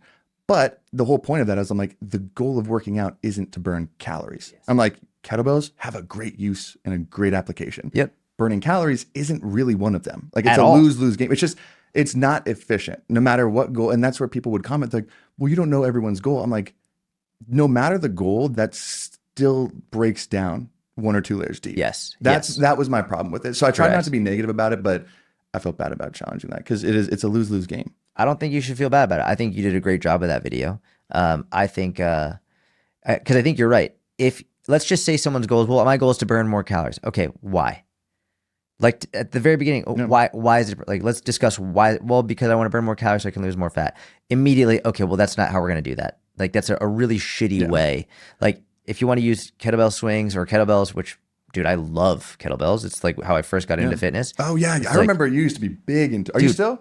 Yeah, dude, Okay, I love I'm like, kettlebells. I remember a lot of your stuff was kettlebell focused. I Sorry to love interrupt. Sorry, kettlebell keep going. stuff. It's I think the most important reason to use it is because they're fun. Yeah. Like they're just really fun. Yeah. They're an amazing tool for strength, amazing tool for mobility, amazing tool for conditioning. But even a treadmill, don't do a treadmill to burn calories. Do a treadmill to improve your heart health. Do a treadmill to improve your cardiovascular health. Do a treadmill to improve your performance, your endurance. Which will make you feel better throughout the rest of the day. Like yes. there's a million reasons to do it. So many reasons to do it. If your goal of exercise is to burn calories, it's not if, you will burn out. And it will not be a sustainable way to maintain health and fitness over the long term. Yeah, it's not if, it's when. Correct. And that's where, again, I do want to empathize, like the way people explain a calorie deficit, that is the first logical step I would go to. Yes. Yep. This burns the most calories. Perfect. That's why I don't want to be a hypocrite because I know I've done this before too. But a big issue I have with people in fitness is they'll talk like that. Like, no, why would you do that to burn calories? That's stupid. What do you mean that's stupid? The way you're explaining a calorie deficit to someone who's not in fitness, that makes the most logical sense. Correct. You cannot argue that. You need to burn more calories than you eat. This exercise burns twice as much as this one. Which are you going to choose? The one that burns more. No, stupid. It's like, what? Like, you know what I'm saying? Like, yes. It makes so much logical sense. So I try to approach it that way. Yes. It's like, it totally makes sense why you think that. But let's break it down a little bit and see what it really means. You know what I'm saying? That cracks me up. Next question. This is the one. Like Is this the one that you this is a real direct quote. This is going to be. I thought it was great. You said someone your 220 pounds. You said someone your size, 220 pounds, would have to drink 45 to 50 cans of Diet Coke or Coke Zero a day for the rest of your life for the aspartame exposure to potentially cause health issues. That's a real statement. May I say something too? Please. That is my favorite reel I've ever made of all time. It's a great reel. That I will sit down sometimes. This is going to sound so egotistical and gross. I will go back and just watch it sometimes and be like, damn, you did. Yeah. You did good. I don't know. I was so proud of that one with like just the framing and how I set it up with like the. How long did it take you to make start to finish, including thinking of the topic idea and like all of it, start to finish? How many hours? This is going to be embarrassing for that one.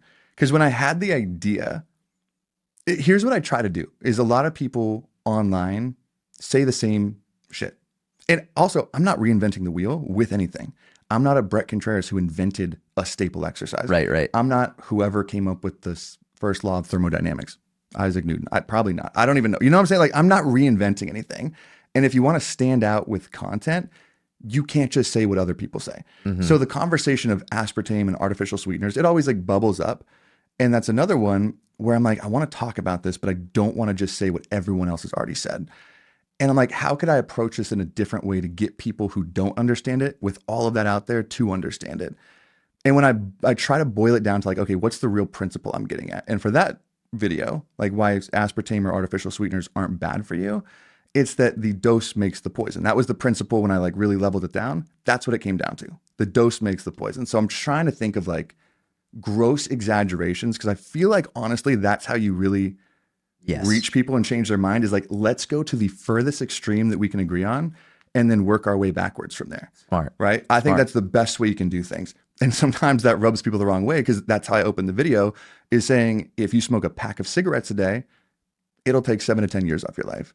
If you walk by a puff of cigarette smoke on the street just one time in your life, it won't take even a second off your life, right? Because it won't.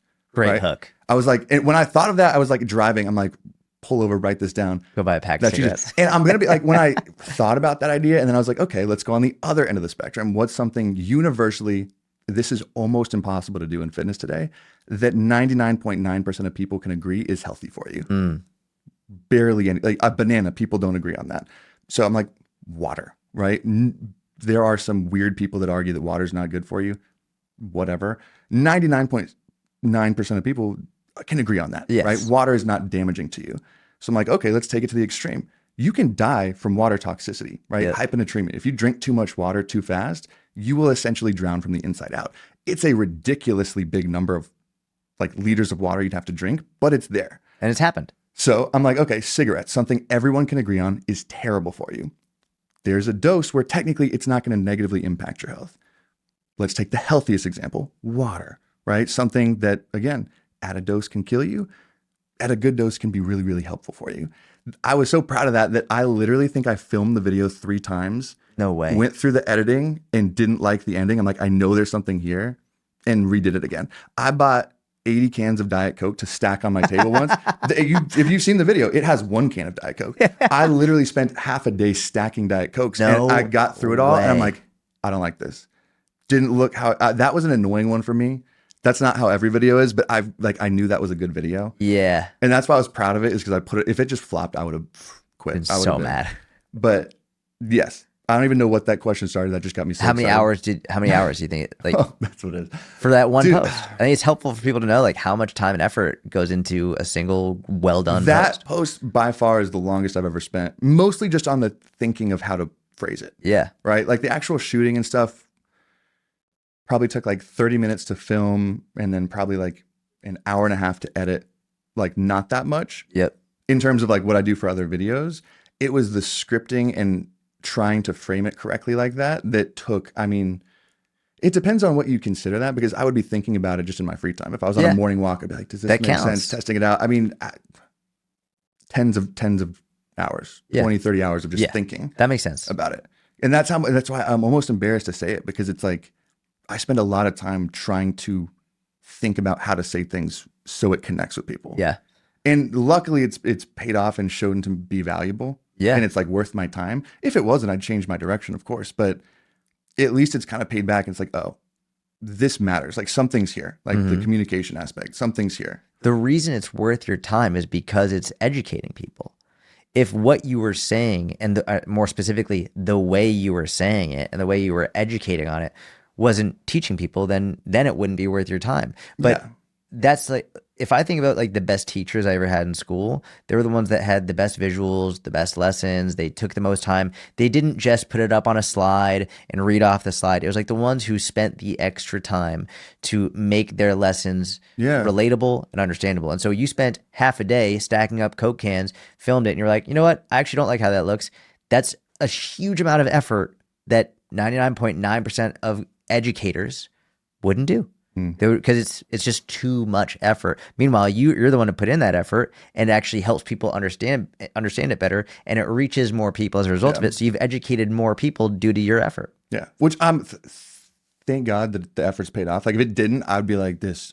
I'd be in a dark place. But it has, because dude, I'm like, for me, I don't know about you, but like I felt like in life, nothing came effortlessly to me. Like nothing. Even like, so I think I've had to put a lot of effort in. And at first I was resisting, because I'm like, I shouldn't have to put this much effort into the most basic things. Like I was telling you about last night, I had a speech impediment when I was a kid. I still have, I think I even have it right here. I have a cork in my pocket because I still have to warm up and put a cork in my mouth. Really? Yeah. People think I'm an alcoholic because I carry wine corks everywhere, but it helps me really stretch out like my jaw muscles. So like before I film a video or come in here, like on the car ride over, I was rapping with this in my mouth. Interesting. Just because it helps me. Like I have to put a lot of effort into things that in my brain, I was telling myself shouldn't require effort. And nothing really came that way. And when I started shifting it and just seeing, I forget, it was like a podcast when I was 20 years old that was talking about neuroplasticity and how your brain is plastic Yep. until you die. Like it's not a young thing. Like you can always mold your brain if you know how to put the right pressure on it.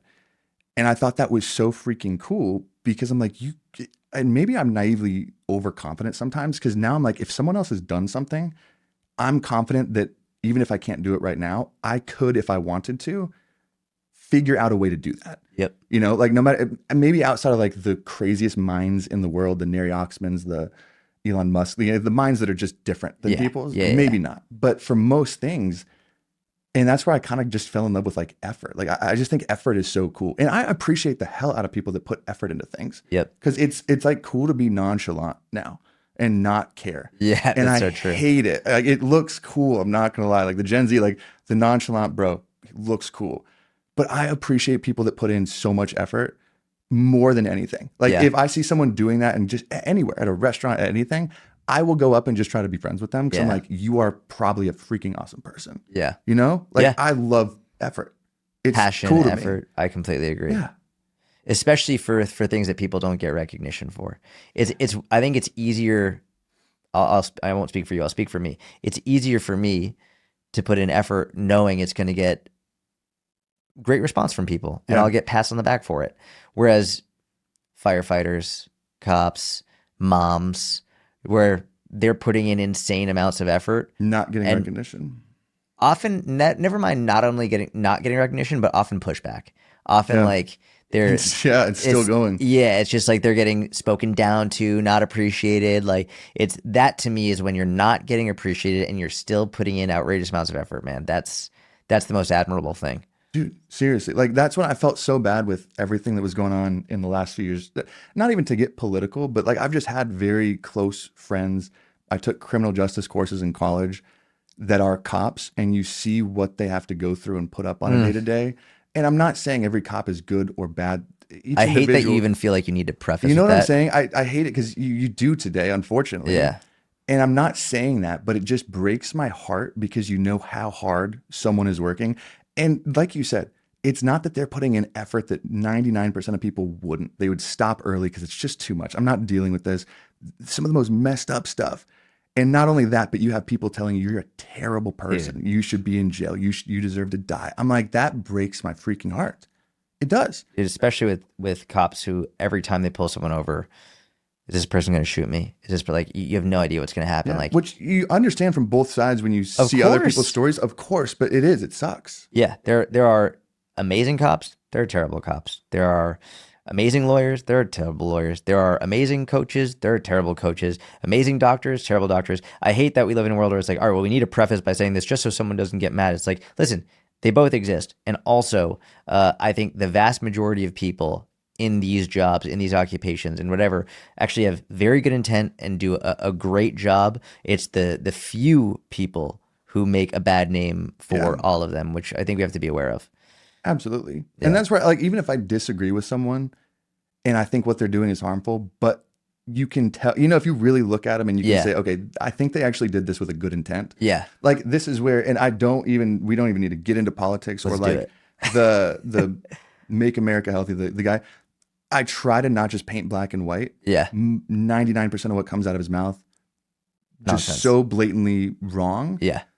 But you can't ignore the fact that he cares. I don't think that's false. Correct. Right? I don't even like to get into politics or say what I'm on, but I'm like, at least give him grace from like, this isn't fake. I don't think. I do think he cares about health. He doesn't want America to be unhealthy. Correct. He's completely misguided. And I think it's dangerous, the advice he's giving and the position he's in, and that should be a little bit more responsible for certain. But no one cares to give people the grace. And that's just, I mean, you see that a lot in politics, but everywhere. Correct. You know, it's black and white. You're either good or you're bad. Correct. And it's like, no, nobody's like that. What sucks about that is I think a lot of because I completely agree with you. I think a lot of the way that people treat others is driven by the media. So they see the media will go out and call someone an evil or fascist or whatever it is. And or even, for example, they say RFK Jr. is an anti-vaxxer. He's not an anti-vaxxer. He's he's very pro-vaccine and he's spoken Mm, about it. But media headlines will take clips and out of context to make it appear as though he's not, yep. which then fuels a lot of divisiveness and anger. Now, I literally made a post today being like, I call RFK out All all the the time. time, Oh, yeah, I actually like that when I was coming over here. Yeah. all the time. In the same way, I made a whole video calling Bernie Sanders out because of there's some things he says I disagree with in terms of Yeah. how he basically blames all the health issues on corporate greed and corruption within pharmaceuticals without putting any responsibility on the individual. It's like I think we should be able to look at the facts without necessarily being like, okay, well, I identify with this political ideology, so this is what I'm going to believe. It's like let's just look at the facts and not have our politics Yeah. define what we believe. With that, so I think that the way the media portrays things, and unfortunately it used to be the mainstream media, it still is, but now I used to really like independent journalists and people on social media Yeah, because same. they were more independent and not as partisan. Now we're starting to see independent journalists and people on social media Yeah. becoming more partisan because and more divisive in the same way that mainstream media was, because they're realizing it gets more views, it gets more likes, it gets more Yeah. clicks, gets them more sponsorships, gets them more followers. They're falling into the exact same trap that the mainstream media companies fell into. And here's where I have to bite my tongue with this because I'm with you. And that, again, broke my heart a little bit. Like you see those truly what you would call centered, independent, unbiased individuals who can just process logic and Yep. reasoning. And you start to see them fold over. And the quote that keeps coming up is what it like every hero has great flaws, every villain has a heart, right? Like no one Mm. wants to admit it, but like the worst human being ever had a heart. Like they Yep. had something. The greatest hero you've ever seen has his flaws. Like that's so true in everything. And where I have to bite my tongue is where it's easy to say, oh, they just sold out or they're moving this. I don't think they're intentionally doing it, right? Like I do think they're approaching it with the same logic. It's just it's weird to think, and this is where I don't know if you ever step back and kind of question your own like beliefs, Always. even like very things Constantly. that I believe in that I would say I would die for. I'm like, Yep. Why? why? Like, I'm like, oh, but wait, why would you do this? And I really do think it's this weird balance of like, if you're getting a social reward, triggers are going off in your brain that are going to kind of push you to do that thing more. Yes. Even if you don't want to do it, if you think it's wrong, Yep. You'll just how justify your it. brain's reward systems work. If you get this massive social reward for saying something, even if you know it was maybe inherently not true to start, Yep. it's going to start to give you that bias to maybe turn your head the other way. Dude. And that's what's the hard part is like people that I fundamentally just disagree with, Yep. not to just be like, that person's an idiot, they suck. Because they're not. They're not stupid most of the time. Correct. They're not an idiot. And they're also, this is where I'm like people that, Paul Saladino, easy Yeah. target, right? With Yep. the seed Yep. oils, the carnivore, blatantly wrong. People think he's evil for this. And I see where they're coming from. But and even though I disagree with like 98% of what he says, arbitrary number, I still am like, I don't think he's intentionally like, I'm going to lie to hurt the health of millions of Americans. Correct. He's not saying that. He's not premeditating that. That's false. Like, if you think that, I just think you're a lazy thinker. Correct. And too many people, and again, more of the higher education is where I see it the most, are so quick to talk down on that Yes. and completely dismiss them. And they don't understand why people don't jump on that bandwagon. Correct. It's because they know that. They know this person's not an evil person. Yes. Most of the time. Correct. You know, that's where I have to bite my tongue because sometimes someone says something, I'm like, you boob. Like, you know what I'm saying? Like, you want to jump back and like when you're scrolling, like you jump back, you're like, calm down. Yeah. Yep. Yep. Calm down. I will say again, I completely agree. There comes a point where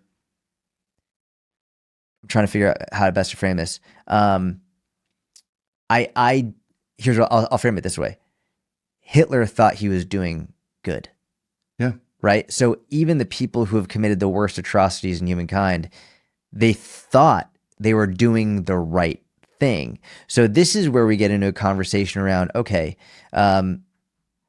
maybe, for example, like I don't think Paul Saladino is evil. People throw evil, fascist, all this stuff around way too much. Mm-hmm. They call people Hitler without understanding how bad Hitler actually was.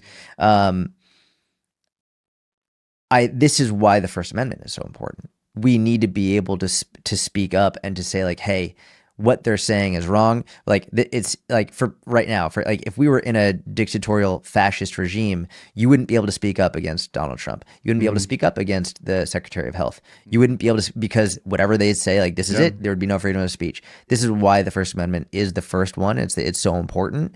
And also in the same breath, knowing when someone giving them the benefit of the doubt. I don't think RFK Jr. is evil. I don't think Paul Saladino is evil. And we also need to be able to speak up very clearly and very loudly when they're saying things that are not only incorrect but outright dangerous Yeah. without falling into ad hominem attacks, without falling Yep. into, because the more you So go much. towards you're evil, you're Hitler, you're a fascist, you're this, you're actually going to push them the other way That's what I'm like. You're not being productive at all. at all. Your emotions are coming out, but you're doing the opposite of what you want to do. Correct. Yeah. Yeah. And it's ironic, especially with the RFK talk, because lifelong Democrat. Lifelong Democrat. He was running as a Democrat. The politics were a huge issue. He decided to try and run as an independent. That was a major problem. Got taken on to the conservatives. Now he's seen as a conservative, but lifelong Democrat. And he's pushed that way by the Democratic Party and the mainstream media, essentially making him out to be evil. Yeah. Which is like ironic. Whereas if they didn't frame him as evil, they probably could have had a much more productive discourse leading towards more productive health policy as opposed to pushing, and now to this unfortunately ridiculously extreme, legitimately harmful agenda. Yeah. That's the hard part. I feel like a lot of people argue wanting an alternative to not have a single flaw to it, Yes. right? Like for me, for example, I hate that we have a two-party system. I think hate it's it. stupid. It makes no sense. No It's sense. illogical. Do I have a better answer for you Nope. that is realistic today? That could actually work in reality? No, I don't. Right? Like, and I think that's the hard part is people want it to be black and white. Yep. And they think any solution that has any flaw, which any solution to any problem will have certain drawbacks, right? It's give and take with everything. They want something that's perfect. They want, and that doesn't exist. Yep. And that's where I feel like I'm with you. I think we talked about this the other night at dinner. It's like, I do think the majority of people out there think that way. On social media, it makes it seem like you're alone with that. Yes, I do think that when you correct. talk to anybody out in public, they're like, oh yeah, totally. It's just like the Twitter, the everything else just gets like that, or X. But I couldn't agree more. Like I wish people could give a little bit more grace, or at least maybe just talk quieter if you don't, like I don't want to suppress it, but just so passionate about it. What I think you hit on a point which is really important. Then we'll go back to the aspartame, which is Forgot that's where we started. if your immediate gut response is that person is evil, you're intellectually lazy. Like evil is such there's so much meaning and power behind that word. And you and I both, we love words. We like, they carry real meaning. Yeah. Some people just, they throw them around like they're weightless. And it's like, you got to be careful with that. Man. Yes. And deliberate and very deliberate with your words. So yeah. Anyway, aspartame. You said someone your size, 220 pounds, would have to drink 45 to 50 cans of Coke Zero, Diet Coke, in order to potentially have health issues as a result of aspartame. Talk about it. We should go back to later, that book that we were talking about the other night, Ordinary Men. Yes. That's what that reminded me of. We'll go back later. Talk about it. I mean, dude, aspartame sounds scary. I don't blame people for thinking it's scary. It's painted as a toxic chemical, but when you understand anything is toxic at a certain dose, you got to ask, what dose is it toxic at? And what is it safe at? And that's just what the research on humans has shown over and over again is safe. I would have to drink. That was the funny comparison that, again, there's like 4 aha moments in that video where I was like, damn, I'm proud of you, Tony. That was clever. Is you'd have to drink what was it? I forget the exact number. Was it 46 to 48 cans of Coke Zero a day? Yeah. Somewhere around I think you there. said 48 cans a day. Yeah. Which, when I tie it back to the beginning, when I was talking about water toxicity and hyponatremia, it would basically be, depending on what time you started, if you and I started drinking a liter of water every hour until bedtime, we would be hospitalized. Yeah. Right? So that's the effect of it. Coke Zero is 99% water by weight. You would die faster from drinking that much water before you got to that limit of aspartame where we're like, hey, this limit is safe. We tested it. It doesn't have any negative effects. Past that, we're just not certain. We don't know it's going to be bad. We just don't want to test it on people because we don't want to play around with it that much. Yes. It's just not realistic to hit. Correct. And people make it seem like it's a much bigger problem. I'm not saying it's a non-existent problem.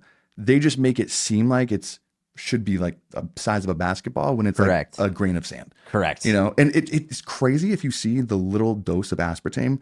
Have you ever seen like the actual powdered dose that goes Yeah. into like, it's ridiculous. It's tiny. I'm like, I'm going to be afraid of that, thinking it's going to wreck my gut microbiome. Right. It's like, that's a crumb of powder. It's nothing. It's hilarious to me. Meanwhile, a lot of these people are, and again, I have nothing against this stuff, but I'm going to use your arguments against it. Like Yeah. they inject Botox into their body. Yeah. They Be consistent with your arguments. Yes, right? exactly. Like it's not natural. Okay, you're injecting fucking Botox and you're worried about aspartame.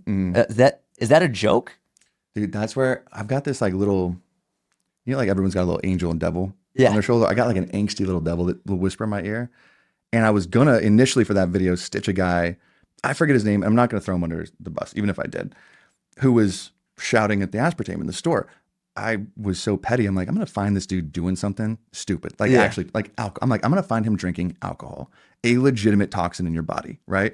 I scrolled for probably an hour and a half in his like tagged Instagram photos to finally find him like in Cancun with like 2 drinks in his hand. I screenshot. I'm like, got you, bitch. Like, I was gonna, and then I pulled back and I just shut that little devil up. And I was like, all right, that's funny, but I'm not gonna do it because it's true. Like, It's true. And yeah, I'm like, I will respect your argument against aspartame. Yep. 100% if you want to do that.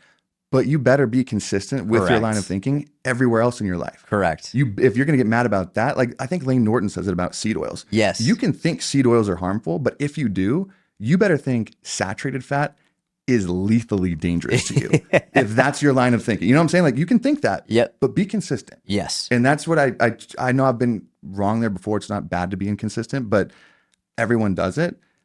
I feel like it's important to try to catch yourself 100% when you're doing that. Everyone is, but you should try to be a little bit aware of at least thinking about that when you're claiming something. You know, That's why I liked when you were talking about earlier. You're like, do you ever like question yourself or like, dude, I regularly, and I don't know, it almost feels like I have multiple personalities or multiple, like I will think something or say something, and then like a me from above is like, why did you say that? Why do you believe that? Let's question it. And I'm having conversations with myself and essentially debates with myself about why do I believe this? Why did I say that? What do I actually think?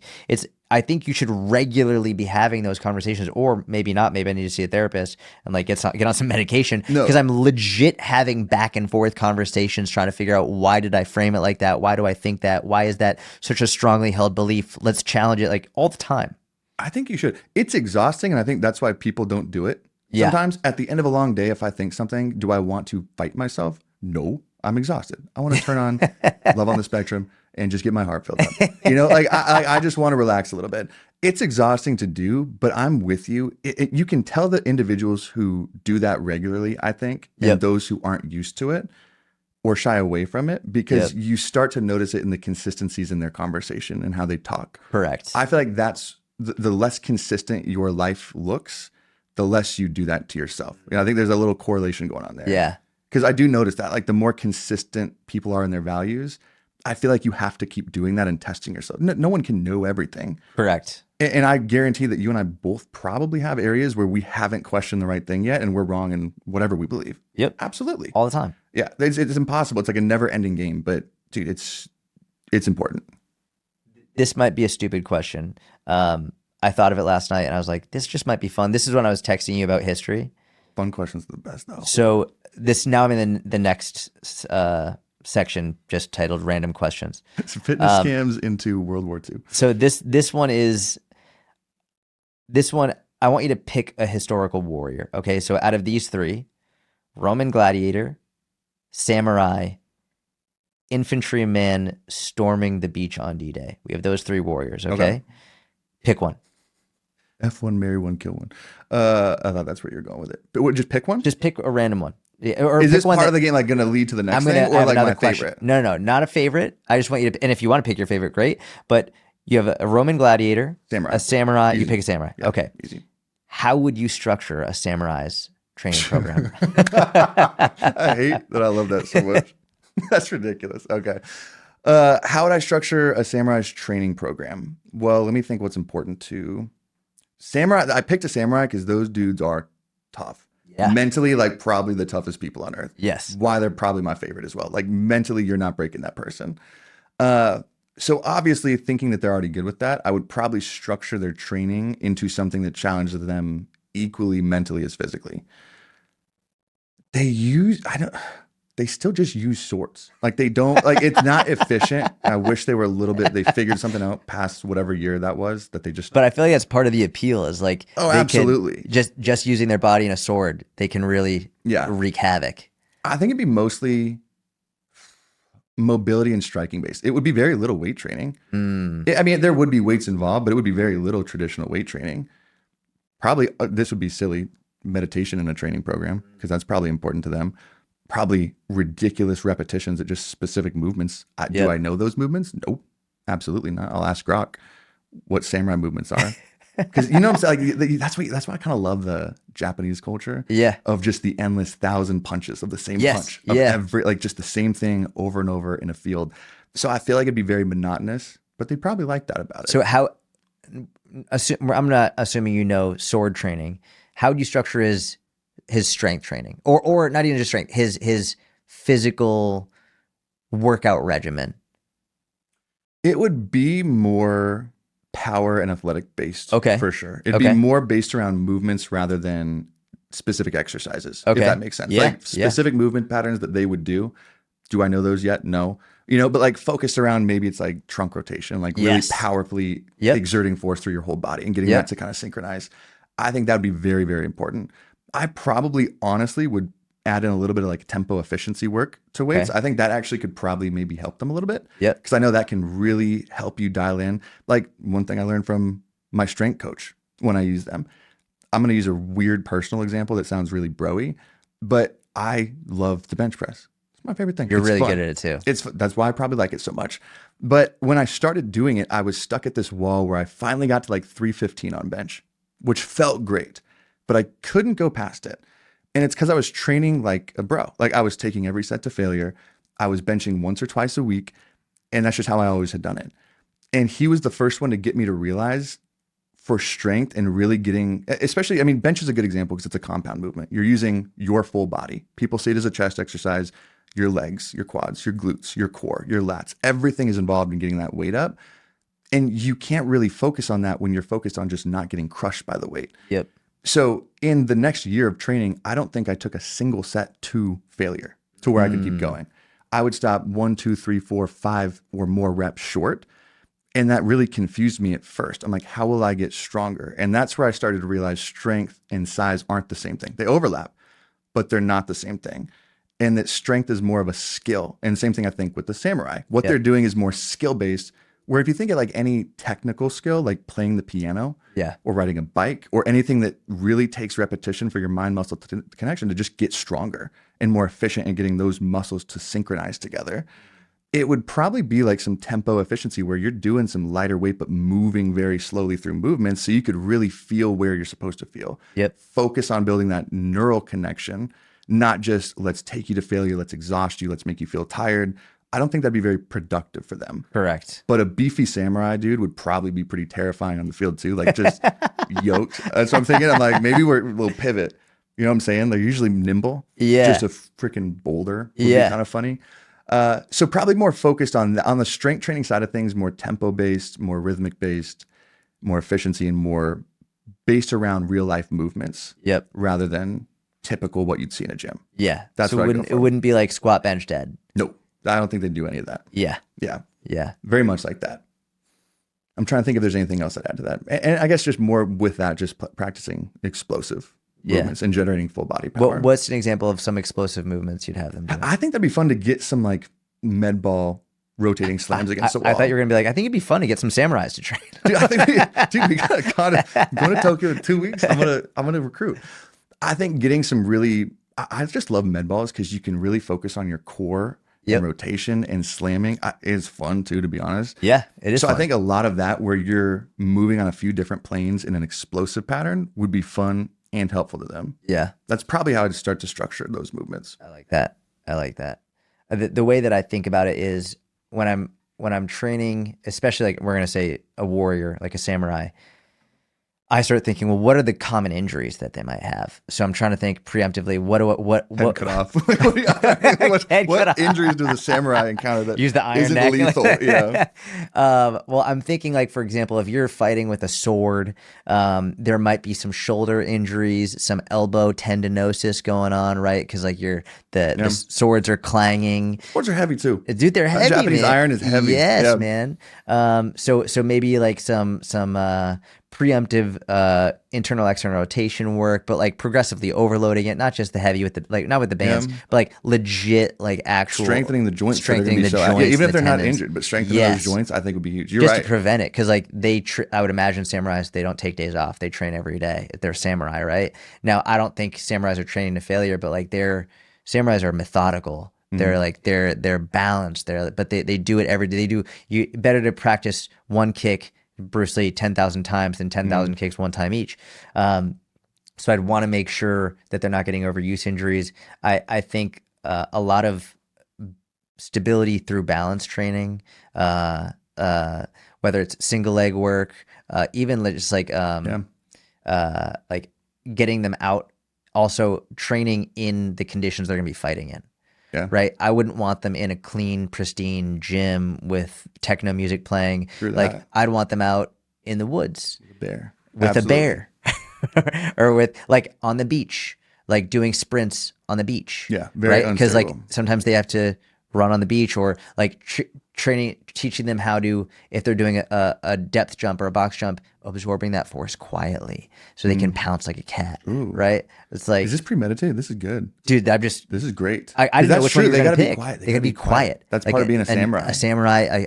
I'm Stealth. conflating samurai ninja. I feel like they're the same, like Definitely. similar. Samurai Yeah. ninja warrior. One by day, one by night. Yeah. So, but I love the core rotations, super important. I also think potentially some grip work. You're holding onto a sword for a while. Like I know if I You hold think on to grip? I was like, on top of that would be. it'd I be, think it could be helpful, but I'm like that'd be a lot of grip. I mean, when I say grip work, I should clarify, because you're right. They get enough with the sword work, but like maybe just some sand or rice bucket, Mm. just like for the joints and tendons in their To take fingers them and their past what wrist. they're normally Yeah, at. because they get plenty with the sword work that they Yeah. do. But yeah, man. Okay, more people should learn from that though on the approach on the samurai. Because yes, like you want to treat it like an individual. Because even though you're a samurai, you're still special. Correct. Right? You're still special. So take into account any individual variations. And I didn't get into this until like 2 years ago is when I started dipping my toes in it. You've had probably an influence on it, and see me young people like that made me realize how important strong joints are and mobile joints are in not just not injuring yourself, but getting closer to your goal. Like your Yes. performance is better, you make better progress. So strengthening joints, even if it's not just to prevent injury, will help them get stronger. Yes. And I think more people should realize that. Like Yep. training like an athlete, training is not, I think it's more fun that way, but it's usually more advantageous to whatever, even if it's just an aesthetic goal. Yeah. It usually at least a couple drops of that inside of their training, like not just pure bodybuilding, can help them get there quicker. Yeah. And people don't realize that sometimes. Yeah, I agree. And I feel like a lot of the smaller muscle group work that people will do, whether it's, internal external rotations for the shoulder or joint work, they almost just treat it like, when people go into the gym and they're like, I'm going to do a warm up, and then they just swing their arms around for 5 seconds or 10 seconds. Used to be It's me. like, that's how they treat a lot of their joint work, where they're like, oh, I'll just go through the movement, but they don't load it. Yeah. They They'll get don't- like a little green resistance Yes. band, do a couple.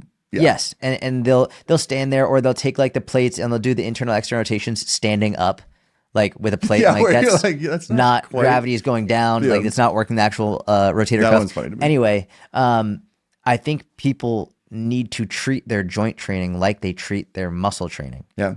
and progressively overload it, and in order to actually get them stronger. I mean, dude, I look at professional arm wrestlers, for example. Ooh, that's a good place to look for it. Dude, they get their rotator cuffs are so freaking strong, but also professional arm wrestlers, like their bench presses are insane, their rows are insane. It's not just the big muscle groups; their small muscle groups are fucking strong. You ever see like a picture in slow motion? Dude, Kind of makes you gag a little bit, but you're like, 'Cause they're- holy crap, the how their external arm bends. it's gross. Ooh. Yeah, it's gross. But same thing, same right? thing. Yep. I think you're right. And I didn't, I didn't know that was important until I actually got Ben Patrick. I bought his whole Yeah, thing. he's got awesome. into it with the coaching and that. But great thing he's doing over there. Yeah. And I think it stemmed from me injuring myself. And I feel like for a lot of people, actually, I'm curious if that's why you got into it. A lot of people get more into No, it's not. mobility. Okay. Because I'm like, I feel like most people ultimately get there because of an injury or something lagging Yes, and not just out of natural curiosity. correct. That's what happened for me and a lot of people. But that's where I first started treating it a little bit more like strength training Yep. for joints. And I always thought it was more of like, I would confuse flexibility Yes. and mobility. I thought that's what mobility was Yep. being flexible and being able to stretch far, Yep. not necessarily strengthening any aspect of it. And I think a lot of people still sit there, Yeah. right? I actually had written down, you regularly post videos of you doing single leg hip flexor raises and you call it mobility work. Can you talk about that? I think this is because I think a lot of people would look at you doing a single leg raise or single leg pike, whatever you want to call it, and they'd be like, that's hip flexor strengthening. That's not mobility because they Yeah. conflate mobility and flexibility. So why do you call it mobility? Why are you doing it? Talk about it. Because I sit too much during the day is why I do that one. And my hips are weak. But I do get a lot of messages when I post that. And I think it's interesting because, like me, they thought mobility meant flexibility or would use those words interchangeably. Yep. And until I really shifted that focus, or same thing if I'm doing any like weighted cable shoulder work where Yep. I'm really like loading up on heavy weights and I label it as mobility, like, is that mobility? Like, I thought this was mobility, like Yeah. stretching Yeah. your shoulder was. And I think it's just a concept that flexibility is, it's, yeah, how far can your muscle stretch through like an active range of motion? Mobility is more like how can your joints and muscle move through different movements and how far can they go? And I think that's where a lot of people, even back to just thinking that strength training the myth used to be that that was bad for flexibility and mobility Correct. overall, even though it's one of the best things you can do. Like your body under load. I think you do a lot of that work too now, like very loaded work deep in your splits, Yes. right? Correct. Is probably going to help you get to the next level, not Correct. just sitting there longer, Correct. but actually loading that. It's a really cool topic that I just got into this last year. Yeah. And it's one of those doors that you open that you think is going to be a closet and it's like a whole nother building. Yes, You're like, whoa. dude. Yes. I think it's cool. I mean, dude, I'm obsessed with it. And it's fun because, when you learn enough about whatever mode of fitness you're in, whether it's bodybuilding, powerlifting, at a certain point, you're like, all right, like I'm not going to learn much more in this mode. But that's why it's fun to find new modalities. Yeah. So when I really got into mobility training, dude, it's been so fun to learn these new concepts that often go completely against what I've always been told. That's why I like it so much. They do. They're like, because for years and years and years, people have said you shouldn't do mobility training. It's going to hurt your strength. Meanwhile, here I am doing mobility training and I'm getting way more flexible, way more mobile, and my strength is increasing. Way stronger, probably. Way too. stronger, dude. Yeah. And it's one thing to be able to get in a split, balls to ground, and just like just to be there. It's another thing to be elevated and be strong enough to hold that position, like a Jean-Claude Like on Van the Damme. chair Yeah. split. Yeah. That's what I want. I want to do that holding my daughters. That's why How close are you to that? That's crazy. I'm far. Without the daughters, just doing it in general, are you pretty far? So I can do it by myself at 190 degrees. I can't get to 180. So I'm like slightly. That's I'm 10 degrees close. off. I'm 10 I degrees mean, I know off. that seems close, and you're probably like that's further away than you think. It's probably about 6 months to a year. That's for 10 degrees. Still though, Yeah. pretty close. Yeah. I didn't. It's funny here. When I first started, I thought it was gonna be 6 months. Oh, Then after dude, like 3 months, I was like, oh, this is gonna be years. that's the gulp you gotta take when you. Same thing with mobility work, like that dumb little, like the just kicking my leg up. Yes. I'm like, yeah. this should be. That is the most humbling exercise you can do. Yep. Because the first time I think I ever did it, I couldn't do 3 sets of 10 of It's just brutal. lifting my leg off the ground. And I was so exhausted. I'm like, it just wouldn't go. I'm like, my brain's telling it to go and it would not go. I'm like, Yeah. what the?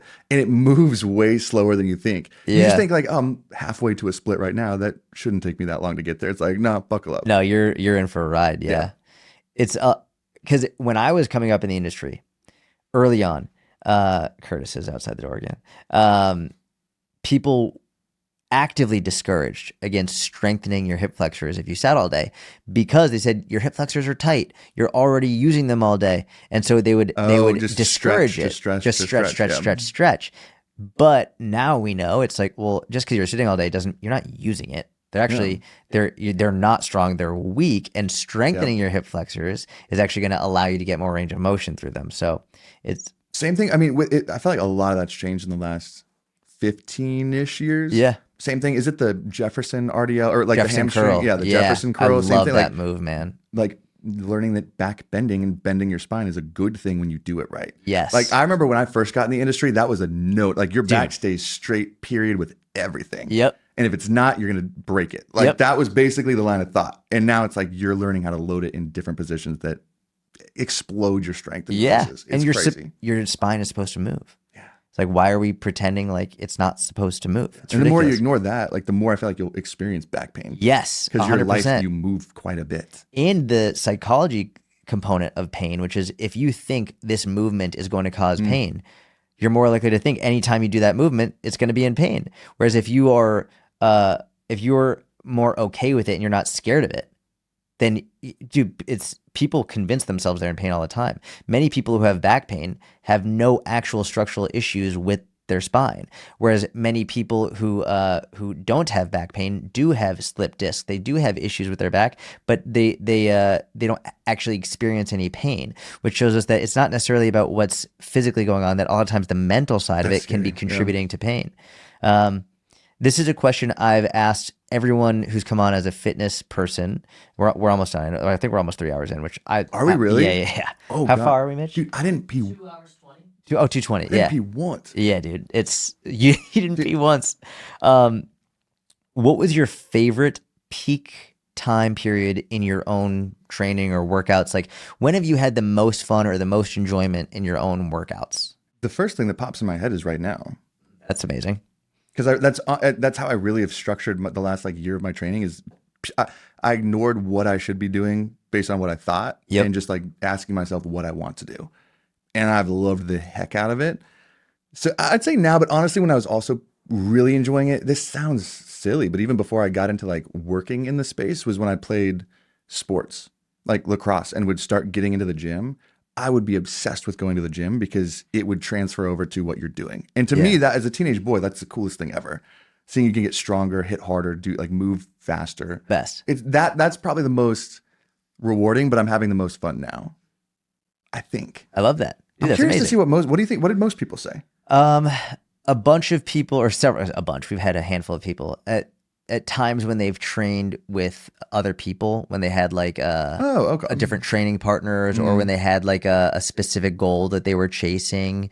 That seems to be a pretty common answer thus far. But the two questions that I ask that I'm super interested in what people are, their recurring questions are, number one, the first one I ask, which is, who are you? I'm always interested to see like how people like Just respond to define that. themselves. It's a little question, but it's kind of bigger than you think. Yeah, I deliberately ask that as opposed to tell people what you do or any of that. Like because some people they'll go into their career, other people will go into their family, other people like their religion. How they respond kind of tells you more about anything, like necessarily what they say, but how they do it. Yeah. And then this was the other one, especially for fitness, like what's your peak training period? Because I think a lot of people listening, they're either in a place in which they're scared to go work out and they're not really sure if they're going to be judged. Other people are in a place where they've been working out for a while, but they might not be having fun with it. And I think they're not having fun with it for many reasons, not least of which they get to a point in their training where maybe they're not making progress as quickly as they once were. And then they put too much pressure on themselves to continue making progress that quickly.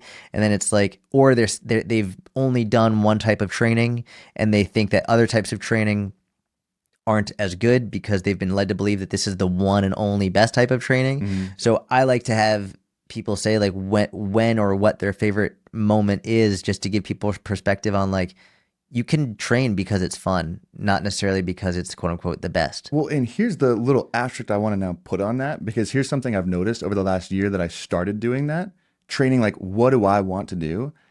I've noticed probably the most rapid physique progress, strength progress, almost anything I would measure has been better than before since I started training more based on what I really enjoy doing. Yeah. And people think it's like, you can't have those both. You either like it or you get good results. Yep. And so many, like, dude, I put so much emphasis, and it's weird when I'm working with someone new, on what specifically someone enjoys. Because even if it might not be the quote unquote most optimal movement or thing you can do, you can use that to build what will work better around that. You know, if it's a movement pattern, whatever else. Yeah. Because, dude, when you enjoy it, you put so much more effort into it, so much more intensity, so much more consistency. All the things that we don't shut up about are the most important thing that people forget when they talk about what's optimal. Yep. And it, for me, like I'm 12, 14 years into now working out, I should not be seeing physique progress like this.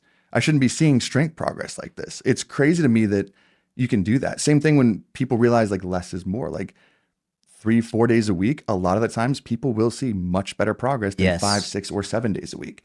And it's that weird concept that it's traditional wisdom, like more equals better. Yep. Because in every other aspect of life, your relationships, your job, whatever, more does equal better. Yep. So it's weird to realize that doing less when it comes to the gym can get you way better progress and caring about what you want to do. Yeah. I mean, you probably have people come in all the time that, like we said, there's good and bad coaches.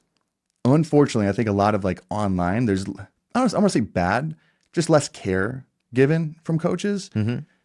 And it's usually, that's one thing that's very much ignored is what does the person want? What's their goal? What do they actually like doing? Like, what do they want? Not whatever, like the basic principle of let's just design a training program. And so many people come in and they're almost confused when you start to give them more of what they want. They're like, wait a sec, I thought this was bad. What are you talking about? No, you know what I'm saying? Like it's trained like that because they go to a professional, they're given this little cookie cutter and they're told like, no, stick to this. This is the plan. If you do this, it'll work. You don't vary from that. I don't know if you've noticed that a lot, but I see that very commonly around this industry. All the time. Yeah. Yeah. And it's a big problem because it leads people down this, it scares people into thinking if they do anything else, then it's not gonna work. It's not gonna be optimal. I remember when I powerlifted for many, many years and I was led to believe that the only right way to train was powerlifting. Yeah. That anything else was suboptimal, not worth it. Dude, I had a real quarter life crisis when I retired from powerlifting because I bet. Was that like was part like, of your identity? it wasn't part, it was my identity. Squat, bench, deadlift, competing. Not only that, I had built my business up to that point through powerlifting. Yeah, like So largely my talking about it, clients showing were that. Yeah. powerlifting, people who wanted to powerlift. And I was like, man, if I stop doing this, if I stop showing myself lifting, showing what I can do as a lifter, then are people going to want to work with me anymore? Oh yeah. It was petrifying. And I tried to mash the square peg into the round hole because I was tired of powerlifting at that point. I was done. I didn't want to do it, but I tried to force myself to more for business and because I'd just been led to believe that that was the only right way to do it. And finally I was like, I'm going to hire a coach. This was the first time I hired a coach, Mike Perry. I was getting into mixed martial arts and he trains like Rob Font and a bunch of UFC fighters. And so I hired him and I got back into kettlebells with him, which was, it was great. It was a good transition because it was nostalgia and I knew kettlebells worked and it was good, but it was my first training program away from powerlifting and for the better part of a decade. And, but I think people, they build their identity around whatever, in the same way with nutrition, they build their identity around what nutrition they follow. Like if they're carnivore, they put it in their bio. If they are a powerlifter, they put it in their bio. Whatever. Like it's funny to me what people put in their Instagram bios. Like Tells a lot. it tells you so much about. Now, crap. Now I'm like in my brain, I'm like, what's my freaking bio? I had a little panic attack. I'm like, oh god. Wait, But I agree with you. I'm always interested when people put like political ideology or what nutrition plan they follow or whatever in their bio. I'm like, it's that big of a deal to you. That's the three lines that sums up who you are. That's one of those spots. This many words, this much space, and that's what you put. Like that says a lot. And it not necessarily saying good or bad, but it says a lot. Yeah. I don't know about, I noticed that a lot where when I was first starting out, a lot of the clients I would train, I trained with what I knew. Yeah. So I do see that a lot. And especially like bodybuilding coaches who compete in bodybuilding shows, train every client like a bodybuilder. Yep. And when you get out of that, and that's why I love getting different coaches to learn different things. Like, even though I wasn't obsessed with strength and strength training, like my goals weren't tied to strength yet when I got my powerlifting coach, it made me love it more because of how different you can see. I think it's just so cool to learn those aspects because they can fit and you can blend what your experience is now together. Yeah. And the more different areas you kind of go explore, the more you can mold those together to different people.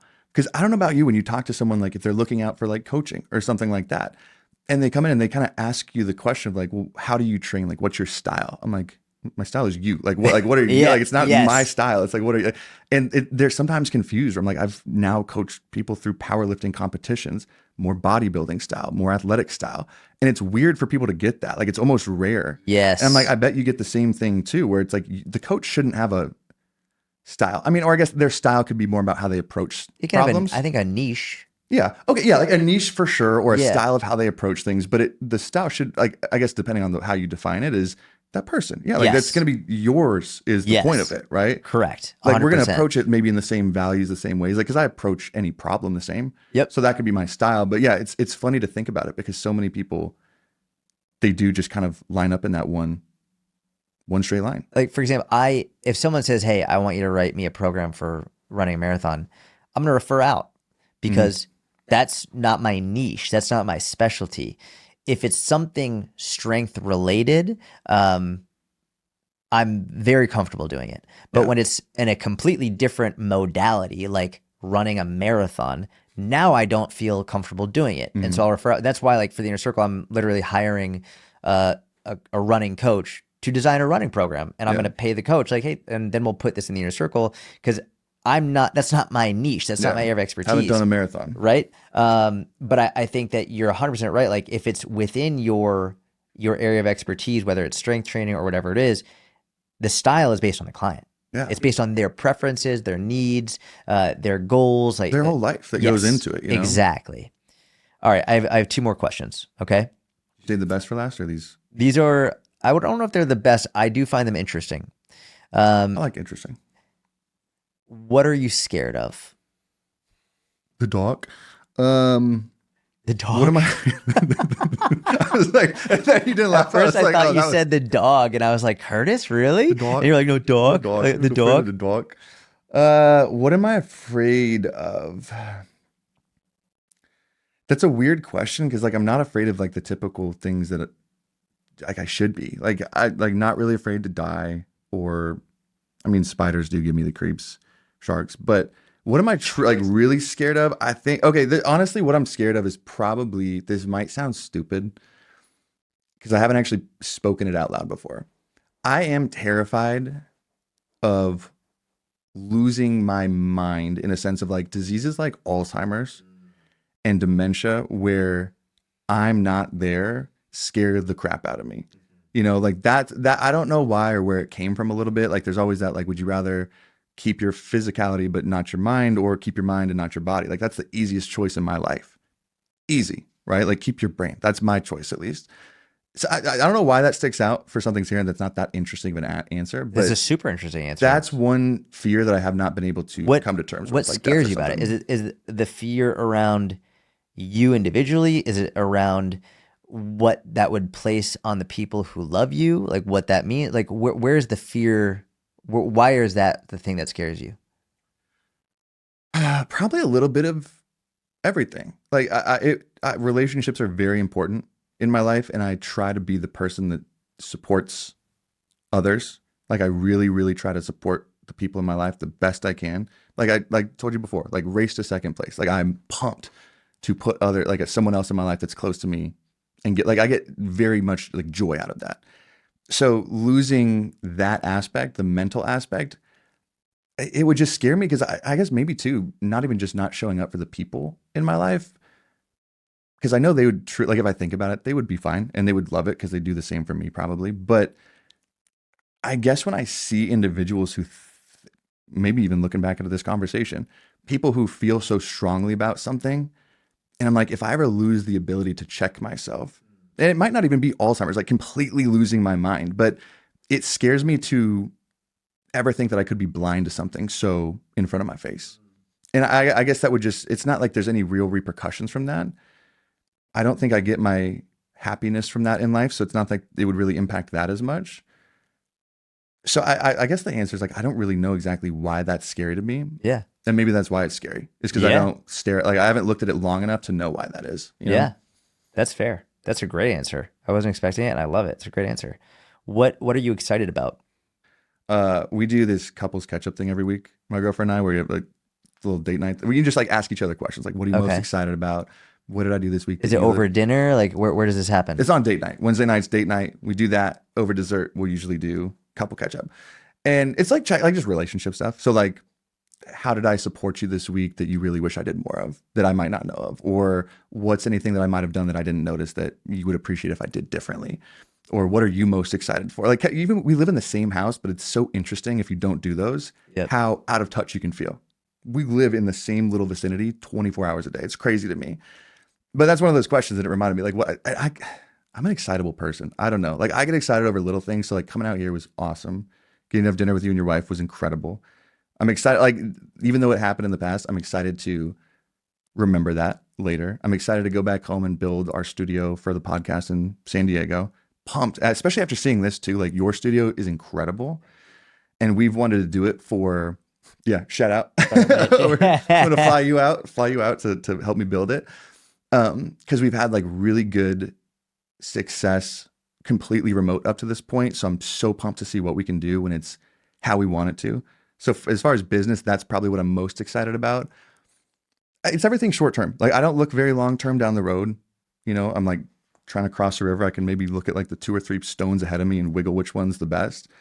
So I don't look that far ahead. So it's usually the immediate things in my life. I'm excited to go home and see my dog and my girlfriend tonight, cuddle up with them. Probably some pretty terrible answers as far as things to get excited about. They're great answers. I'm like, you're probably thinking for something big, but it's like, no, dude, I'm not looking or digging for anything. I just want to know the truth. That's it. I love it. That's great. It's funny. I think that's the ultimate answer of living in the present. Like, you're excited about what's going on now. I noticed love that's where, not even for the podcast, but like a happiness conversation. I was obsessed with that when I was younger because I was very depressed in my early 20s, and I was like, it was that in a relationship. I'm like, I don't care if I live on a street. If I can be happy with someone I love, oh, life's made.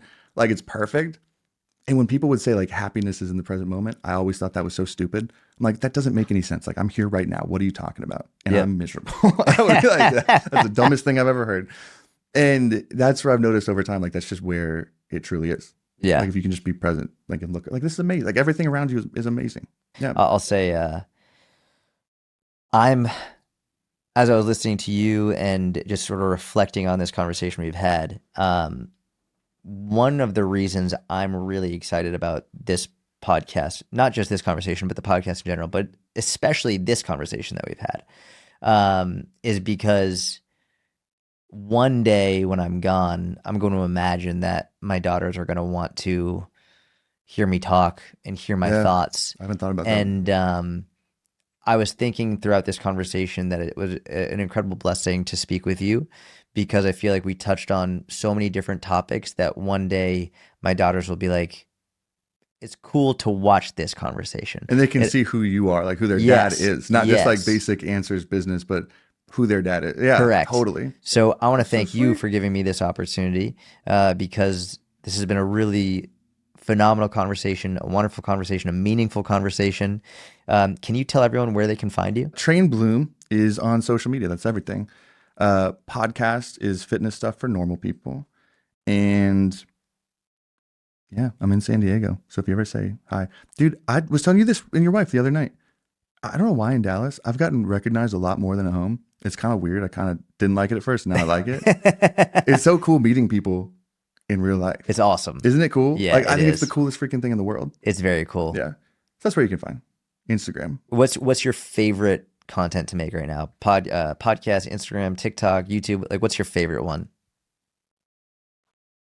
I get the most enjoyment out of the podcasts for sure, because it's constantly forcing me to learn new things, right? And really research new topics and things that I'm not currently an expert on. Yeah. Right. Like, I really like to dive deep. So that's probably my favorite. The one that I get the most fulfillment out of is probably short form, like on Instagram and TikTok, just because each post I really treat like a problem, like a challenge. And I really like that challenge of like trying to figure out how to position the right things and put it in a way that connect. I find that as like a game, and it's really fun to me. So that's more fulfilling, but I enjoy the podcast. I like that the most. So basically, follow you everywhere. Trainbloom. I don't do that much. If you go to Instagram and podcast, that's basically it. I'm not one of those who's like, I'm not on X, I'm not on YouTube. Yeah. Do you still do YouTube? Yeah, we're filming a YouTube video right after this. And this is on YouTube. YouTube. Well, okay. I'm like, dude, YouTube's a different animal. I wanted to get into it, but it's a freaking beast. And I would imagine, you do all your editing and everything. So like, I tried doing that for a little while. It's brutal. Yeah. it gives Just you not sustainable. no, Yeah. no, yeah. So thank you everyone for listening. Make sure you give Tony a follow at Trainbloom and all of his. We'll put on the show notes or whether you're watching YouTube, Spotify, wherever.